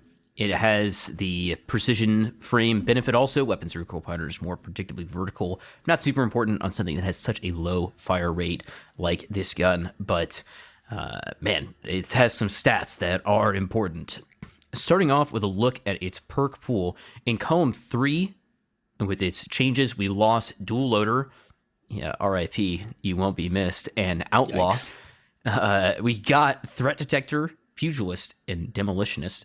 That is joining the remaining hipfire grip, reconstruction, autoloading holster, and slide shot. In column 4, we are losing thresh and unrelenting, and we are gaining focus fury, swashbuckler, and offhand strike, which has seen a kind of spike in popularity recently, which we won't get super into, but yeah, it's worth it. That is joining in column 4 the still remaining killing wind, recombination, snapshot sights, and moving target. So generally lost some not very good traits, gained some pretty good traits off the bat there. So already a good reprise in that sense. And when we look at the stats for this weapon, it is doing some things that other kinetic shotguns that occupy the slug archetype simply cannot do. It has a range stat at base of 68, highest in kinetic, a stability of 43, kind of in the middle there, and a handling of 70, which is again highest in kinetic. This is just the superior kinetic shotgun, especially when you compare it to something like Fortissimo. It's just better. The Inquisitor is probably the best across all slots. A Trials weapon, though, not surprised to see it has incredibly strong base stats as a Trials weapon. And then Ganora's Axe is also very strong. A good competitor, again, coming from Iron Banner, is a strong weapon, but when it comes to kinetic slugs, it is hard to outshine the Heritage with its incredibly strong base stats here. Some of them overcompensating for full traits, right? And, this kind of reminds when we're looking back at you look at a hand cannon, right, like Ice Luna, and how much better it is than some other hand cannons. I think it was either Kit or Merc that coined the phrase of just like free perks, right? It's like free traits worth of stats here that you're getting. When we are considering barrels and mags to use for our shotgun, you have a fluted barrel, which is going to be really nice buff to the handling there, bring that handling all the way up to 85, incredibly high. Small bore, nice for range, nice for stability, pulling that range up even further.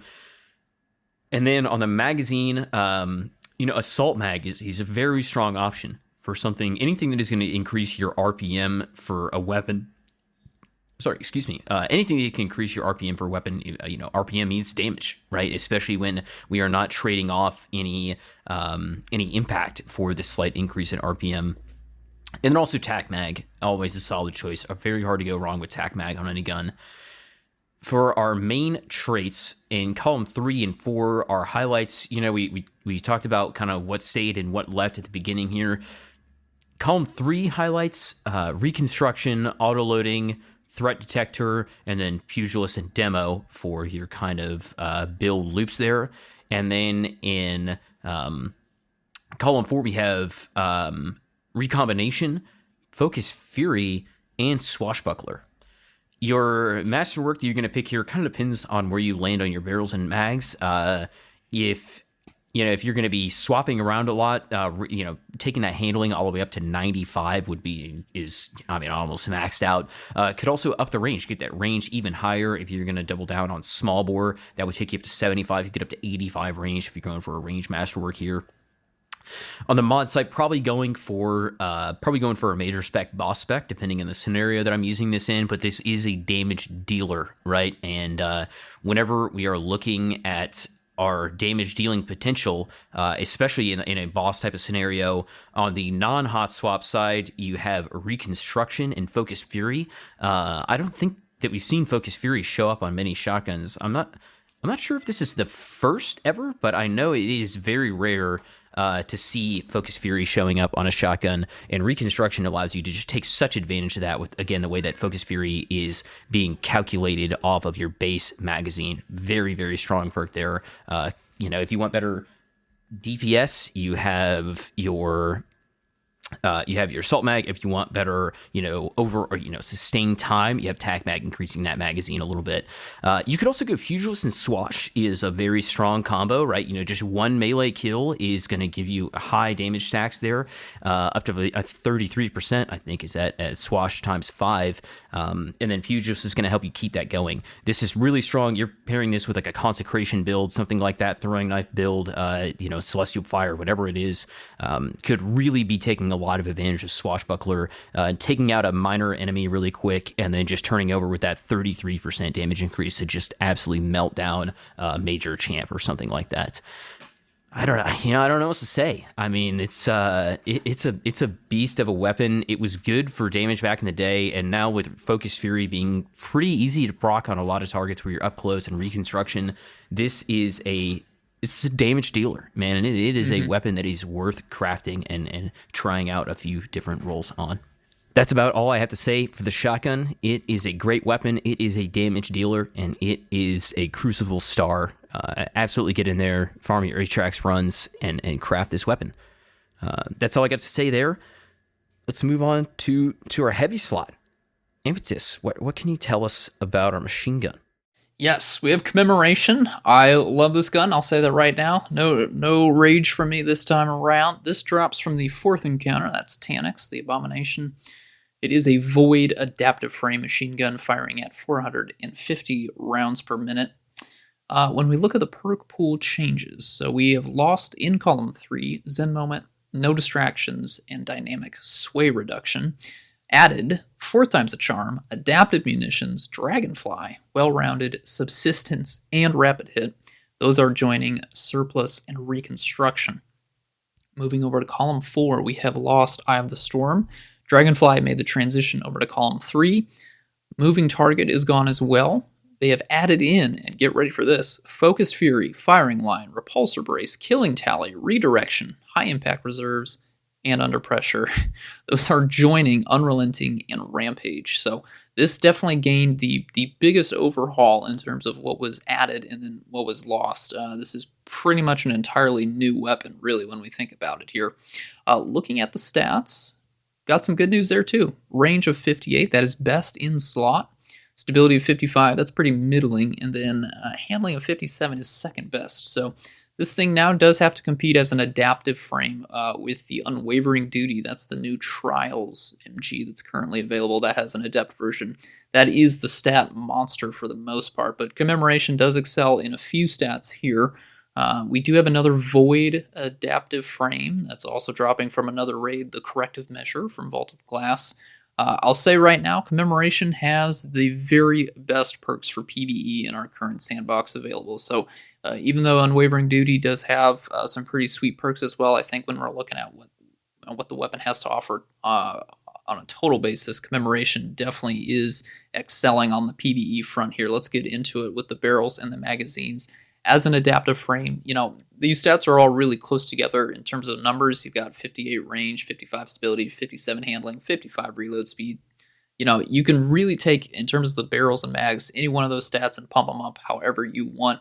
Recoil direction is sitting at 80. If you want to crank that, you could take it all the way up to 100 with Arrowhead Break, get a little handling boost there if you want. Chambered Compensator, that takes it down to 90. Recoil direction, if you want that as well. But I'm going to say, pick whatever stat you want and boost it. For me, I'm going to try and get that handling up as high as possible. I like snappy feeling weapons in PvE, so fluted barrel's the one for me. Looking at our magazine perks, I'm going to recommend any of our mag-specific perks. So appended magazine, tactical magazine. You could even go extended magazine, get a bunch of bullets in there if you really want. It's going to hurt your reload speed a little bit, but that's okay. And then, of course, alloy magazine if you want to pump and dump. That's absolutely an option here. Flared magwell, again, that's going to be helping out if you pair that with fluted barrel. Get you a bunch of boosts to stability, handling, and reload speed. That's definitely an option there as well. Again, it's an adaptive frame. The stats are generally just well-rounded. You pick whichever one you want and go for it. I don't think there's a wrong answer here. If you want more, go for it, especially when you have the masterwork to factor into. You can really juice any one of those stats, and if it works for you, great. You do you. Talking about our perk combinations here. There are so many different excellent reload perks. I really have a hard time picking here. You've got Reconstruction. You've got Feeding Frenzy, which is a great perk on machine guns because they're primarily ad-clear weapons. 4 times the charm. This is generally what we use when we're trying to do sustained damage against one target here. We don't know what the heavy weapon meta is going to look like. I would be very surprised if machine guns were suddenly to become excellent boss damage targets. Bungie does love to put firing line on machine guns for some reason, so that option could come down there. If I am trying to use machine guns for boss damage, 4 times the charm and either focused fury or firing line would be probably the role I would go for boss damage specifically, but again, I'm not going to consider that unless machine guns get a sudden jump in their damage increase to bosses and mini bosses. Speaking of other reload perks, we're not done yet. We've got Subsistence, yet another great perk on machine guns, and we've also got Rapid Hit, which helps out with our reload speed stat as well. So I'll be honest, between Reconstruction, Feeding Frenzy, Subsistence, and Rapid Hit, pretty much any one of those is going to work if you're intending to use this as an ad-clear weapon. Now, what kind of damage perk do you pair with these? We've still got Rampage. Again, Rampage, perfectly fine perk on machine guns. It's pretty easy to get to that ×3 in the higher end content for PvE. Focus Fury, again, more for like sustained damage. Also on a machine gun, you got to put down a lot of bullets as precisions to even proc the trait. I don't know if that's going to be a reliable or a consistent perk to proc, but if you are really accurate and you have the time to shoot at an enemy where you're not getting flinched away, it's definitely an option for you. You could pair that with Reconstruction, or again, 4 times the charm to just get a bunch of bullets in the magazine while you're doing damage. Already talked about firing line and the use case for that. Killing Tally. This is probably the easiest easiest perk to get to that high level, just because of that increase to the fact that the perk is active until you are stowed or reloaded. So you can get up to 30% damage increase for the entire magazine if you could kill enemies quickly right off the rip here and then find a way to not stow or reload the weapon. So I would say, when I'm looking at perks to pair with Killing Tally, Subsistence is there. That's a pretty sneaky one. 4 times the charm if you're able to deal precision hits over a long enough period here. It's probably Subsistence and Killing Tally I think would be a great ad clear role there. That's probably the role I'll chase for and try to craft here. You've got high impact reserves, redirection. I'm not really feeling those weapons. High impact reserves would take a long time to get to the bottom of the magazine for that to really matter. I'm not really thinking about that too much. Redirection, again, it's an interesting idea, but I think if you're going to try and use it optimally, you're always having to look for minor enemies first and then build up the stacks and then waste it on a major enemy. That's too much thinking for me. I just want to press my mouse button to shoot my gun and then turn my brain off. I just want to shoot, no think. So that is too much work for my simple little warlock brain. I'm looking at Killing Tally. Repulsor Brace also shows up in column 4. That could be very nice. This is a void weapon. You want to get some overshields after killing a void debuffed target. That could be quite nice here. Adaptive Munitions shows up in column 3. I want to touch on this real quickly. I don't think I need adaptive munitions on this. We did get 2 seasons ago the Chain of Command machine gun. That is also an adaptive frame that has adaptive munitions on it as well in column 4. You could pair that with a Adrenaline Junkie or Osmosis in column 3. If I need a void machine gun with adaptive munitions, I'm probably just going to slap Osmosis on Chain of Command. And then, that's going to be my void machine gun whenever I throw a grenade or use a void, whenever I throw a void grenade. Yeah, because it doesn't work on melee. So I don't really think I need to have adaptive munitions on the Commemoration, so that perk doesn't have a lot of appeal for me, even though it shows up in column 3. What also shows up in column 3 now is Dragonfly. Again, Dragonfly is a really strong perk on machine guns. The precision kill modifier is the highest of any weapon on machine guns.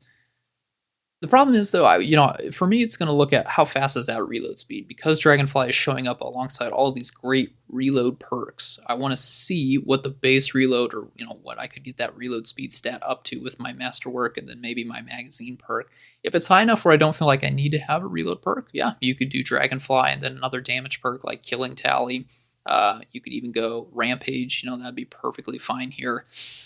But for me, it's so hard to pass up Subsistence and Killing Tally. I mean, that's such a simple, effective, ad-clear combo that's probably what I'm going to go for. But, again, it's up to you. If you can handle that reload speed stat, whatever that's going to look like for your masterwork and your magazine perks, absolutely go double damage. I mean, double damage perks are always awesome. They feel great. Dragonfly explosions are always fun whenever you hit the precision.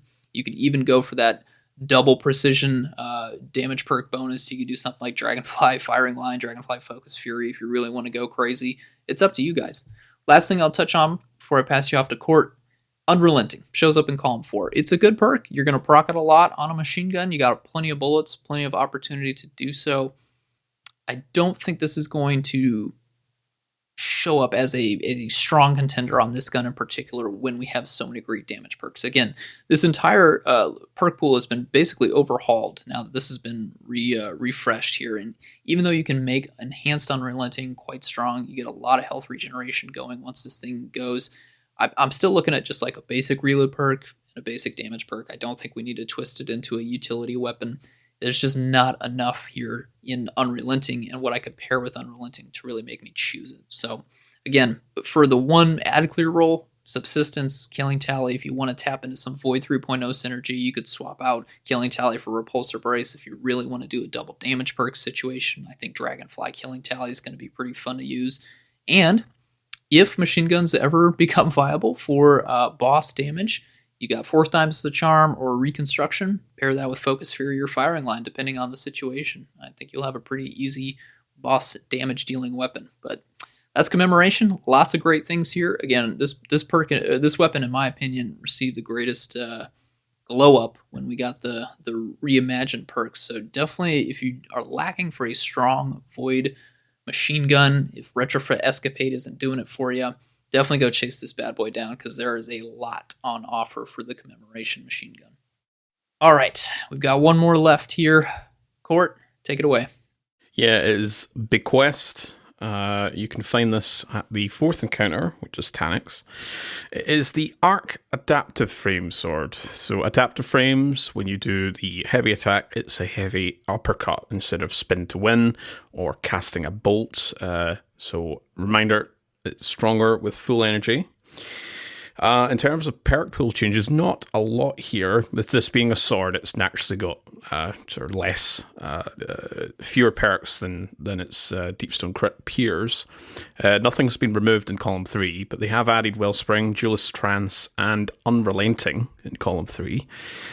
These join Energy Transfer, Tireless Blade, Relentless Strikes, and Thresh. In column 4, they have removed Flash Counter. That's something that we've talked about before. It's got some nice synergy with, especially Hunter with Falcons. It no longer has Flash Counter, just so it's getting sort of peeled away from the Void swords that do have Flash Counter. But they have added in Chain Reaction, Demolitionist, Vorpal Weapon, and One for All. And that joins On Guard, Surrounded, and Assassin's Blade. And again, all these can be enhanced. Very important highlight there, because we'll be talking about a particular perk very shortly. Comparing it with its peers, it's a little bit different compared to other weapons. We've covered swords before, and there isn't like direct stat changes. The one big thing with Bequest, I think this has kind of been talked about. It's becoming more of a commonly known fact with Bequest, but Bequest has a higher impact stat versus all the other adaptive frames. So they normally roll at 60, Bequest has it at 70, and this also applies to other frames as well. So just put this in layman's terms, at base it performs the highest damage than all other swords. Impact absolutely does matter with swords, as it does change the damage output. We're going to be comparing it with some weapons we've talked about before. Zephyr, which we obviously covered a few weeks back with the Dawning, Half-Truths, and the other half. Zephyr has a similar perk pool here, but it does have access to that unique Cold Steel perk. Again, you can't get Zephyr right now. You can only acquire it during the Dawning event. So see you in 2023 in about 11 months' time. So its direct competitor would be its same element, and that's Half-Truths. Half-Truths and the other half have a higher base magazine. So Bequest has 50, and the other half and Half-Truths has 55. So you do start with a little bit more ammo potential compared to Bequest. However, Half-Truths is a 4x4 sword as opposed to Bequest 7x7. There's some nice healthy perks have been added in. Bequest has all of Half-Truth's perks except Harmony and Eager Edge. And Bequest is just a much more appealing sword. If you want to go down the route of Eager Edge, then you can probably go for the other half instead. Plus it rolls in the third column as opposed to Half-Truths, which rolls in the fourth slot. So yeah, very important fact here with Bequest. It's doing a lot more damage than its peers. It's a really great perk, great sword at base level, and it's only going to heat up here with the perks. But first, we'll cover the blade and guard. As per usual, we're going to recommend Jagged Edge, which gives you that higher impact increase. It does shrink your ammo, so your magazine, quote magazine on a sword. It does get lessened by Jagged Edge, but I think you're wanting to build into the impact, which gives you that damage increase. For the guard, it's Swordmaster's Guard. Again, it's the highest sword charge rate regeneration, which is what dictates your heavy attack and how often you can use it. So you want to really pump that up. The main perks here, quite a selection we have. I'm basically going to list all of them. If for column 3, we do have Wellspring in here. We've got Thresh, we've got Relentless Strikes, you've got Tireless Blade, and you've got Unrelenting. Impetus was talking about Unrelenting with the machine gun, how that is rolling in the 4th slot. But here in the sword, it's the 3rd slot. For the column 4 here, we've got Surrounded, we've got Demo, we've got Vorpal, Chain Reaction, and One for All. Some really great perks in here that you can really kind of split into all these different kind of build crafting potential. Masterwork, you can only ever get Impact, so get that way up to level 10. And for the mod, you want to go for Major Spec for champions and Boss Spec for bosses. I've got three builds here. One is all about ability and the synergy around it. So if you want to combo that with the origin trait, you get 2% per ability just for hitting.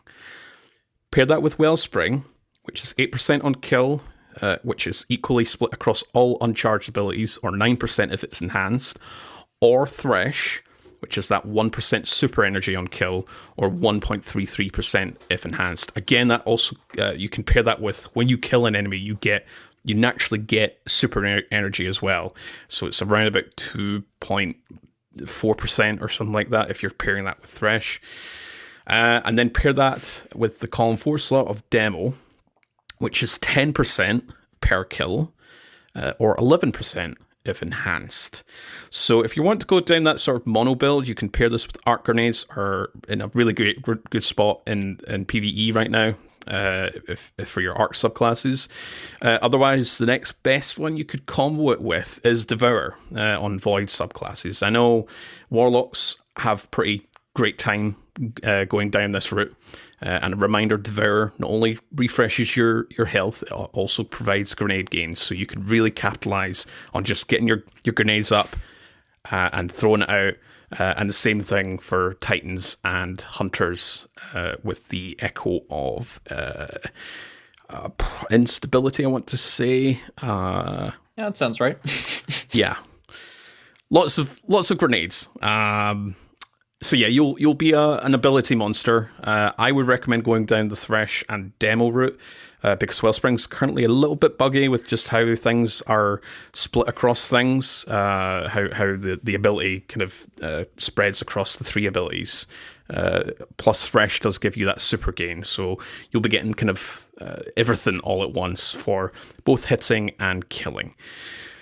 Something that I've covered before with Zephyr was the Unrelenting plus Chain Reaction build, which is a great synergy, and it does work together to capitalize on this sort of ad clear and health regen. So this is your kind of ad clearing build here. I think because of the different synergies that you can get with Bequest, I would still recommend this for Zephyr. But again, if you don't have Zephyr, then you can go down this route. Plus, you can craft enhance Unrelenting and Chain Reaction.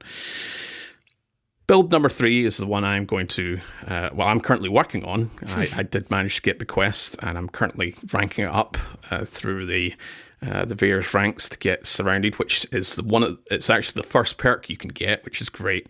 But Relentless Strikes plus Surrounded. So, as a reminder, at the start of this season, Surrounded spec was rolled into the base perk. So previously it was 25% Surrounded would provide for swords. It's now 35% for swords, because that was that plus 10 additive bonus with Surrounded spec. This increases up to 41.75% when enhanced. So, I think this is very much the underrated damage build here. Not a lot of commentary about it. I've talked about it a few times, teased it a little bit on this podcast, a couple of episodes prior to Deep Stone Crypt getting a refresh, and the last couple of episodes as well.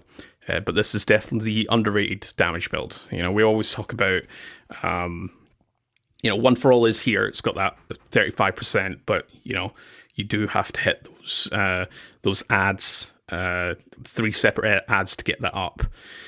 But yeah, Surrounded does require a bit of a setup. 3+ enemies within 8 meters, and you do get that lingers for 1.5 seconds when you're lower than 3 enemies. But it is an underrated damage perk, and it is the highest on this particular sword. So I'm personally going to go down this route. Though the ability synergy build, very unique.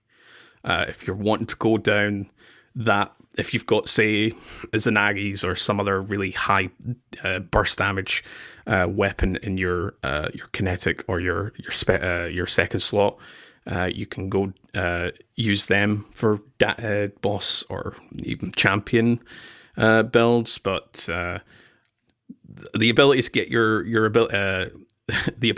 abilities is very potent.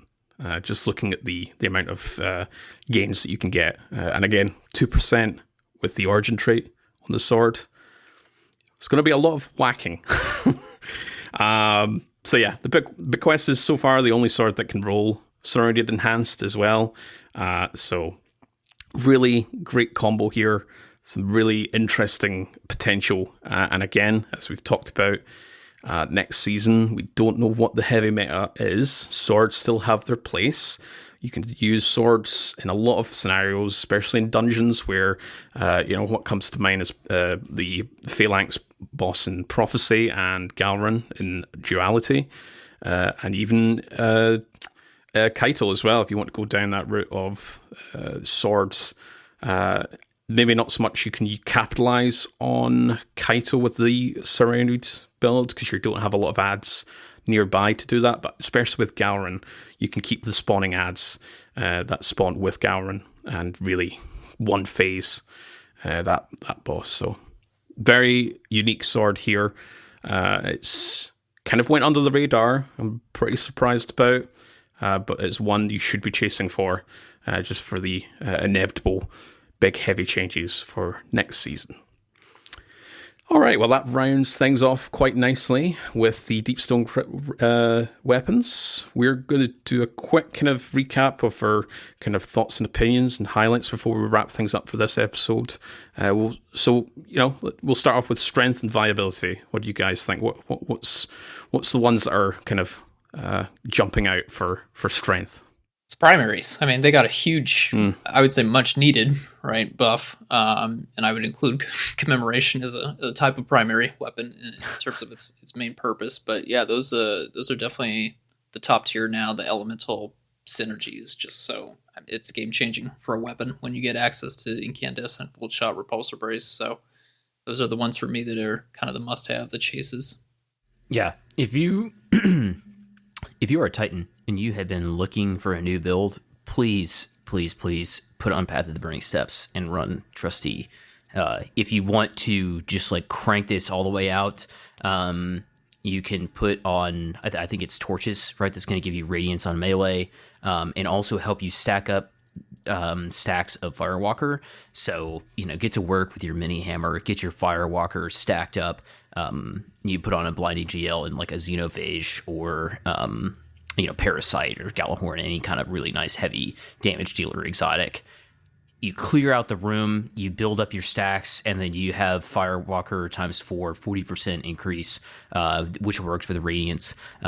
You could also go like a Font of Might, like melee Wellmaker build that will not stack with Radiance, but is also very strong and is also just a great way to up your overall damage output.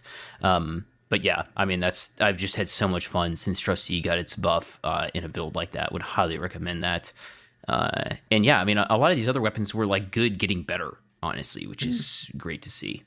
Did you say Radiance stacks with Firewalker? Yeah, I thought it did. Am I no. incorrect? Are you sure about that? Yeah. Oh no. Does it stack with Font of Might?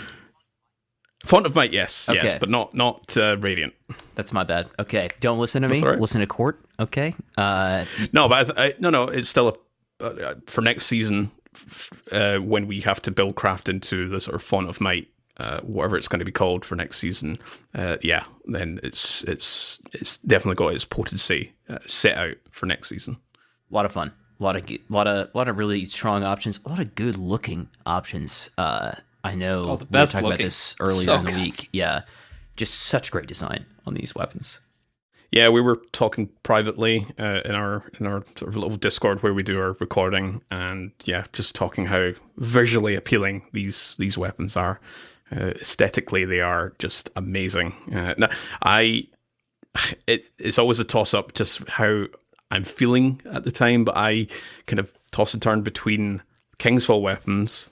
I do like the design for those weapons, especially the reticles, but also Deep Stone Crypt Weapons. They are just nice and sleek, and like they match the sort of aesthetic of the raid so well. I mean, all the weapons do, all the raid weapons do, but these ones are just cherry on top of the cake, chef's kiss.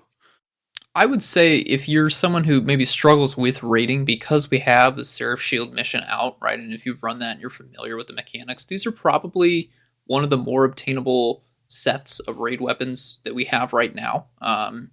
It's a pretty simple raid to farm, especially if you're familiar with mechanics.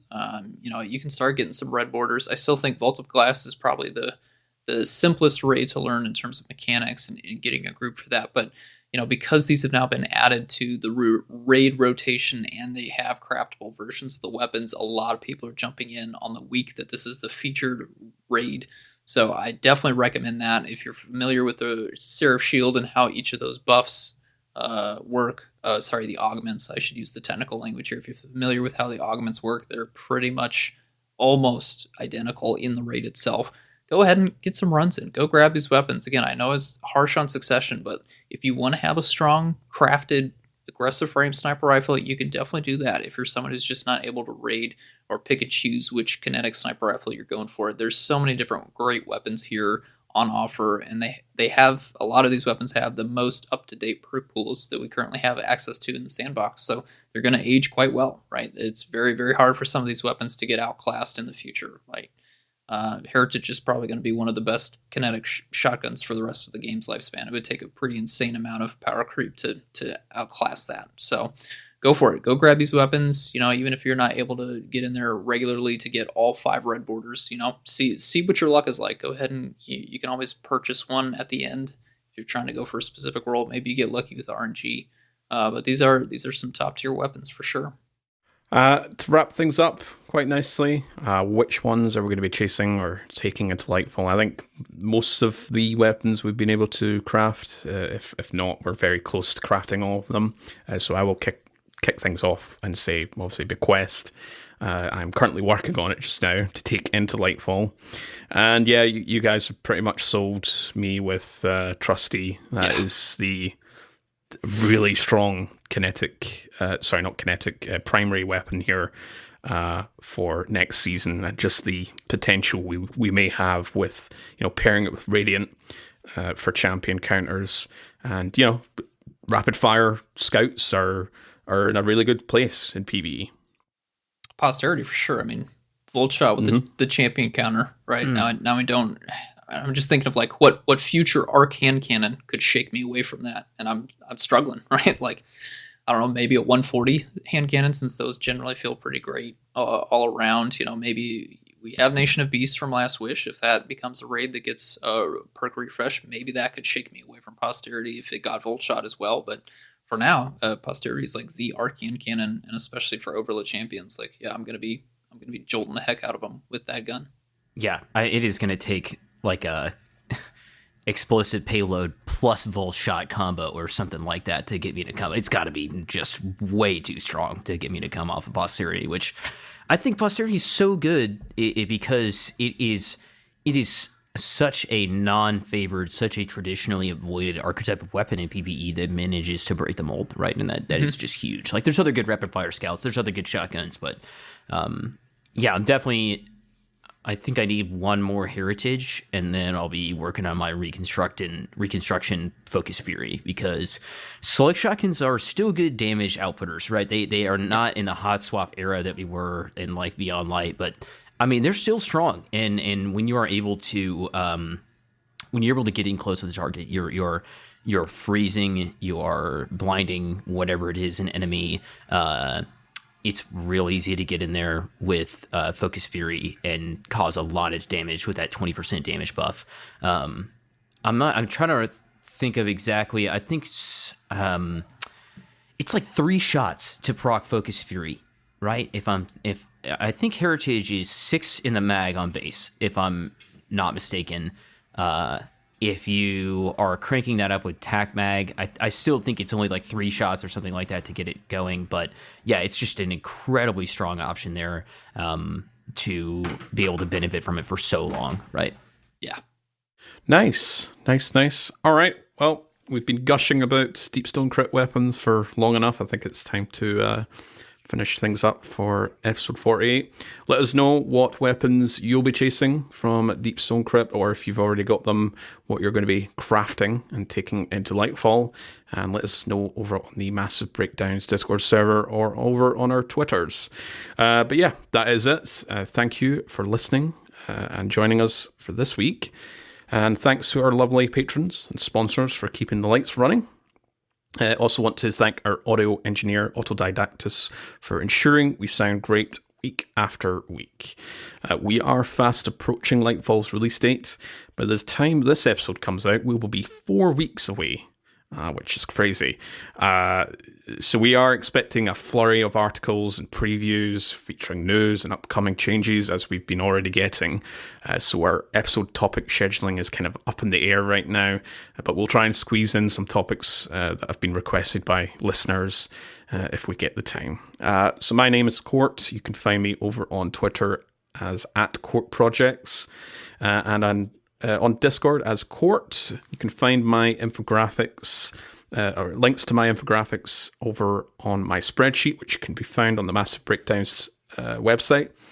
You can find other applications and spreadsheets to enhance your Destiny experience. Impetus, where can we find you? My name is Impetus. You can find me by that name in Discord and on Destiny, and as Impetus always on Twitter. I'm getting ready to take a look at some Warlock subclass builds that I've been making this past year, see what's going to be the strongest. Again, we don't know what the mod situation is going to look like entirely, so I'm going to be trying to get a few recommendations out to our Warlock mains who are listening, just to see what you can take into Lightfall without mods, what's going to be the strongest, the most efficient, the most optimal option. And then, of course, once we get access to the new mods, we'll fill them in and see what's working. So keep an eye out for that. Saint, where can we find you? Yep, my name is Saint Kabir. You can find me by Saint_Kabir on Twitter and YouTube, hanging out in the Massive Breakdowns Discord. Thanks for listening to another episode of PvE.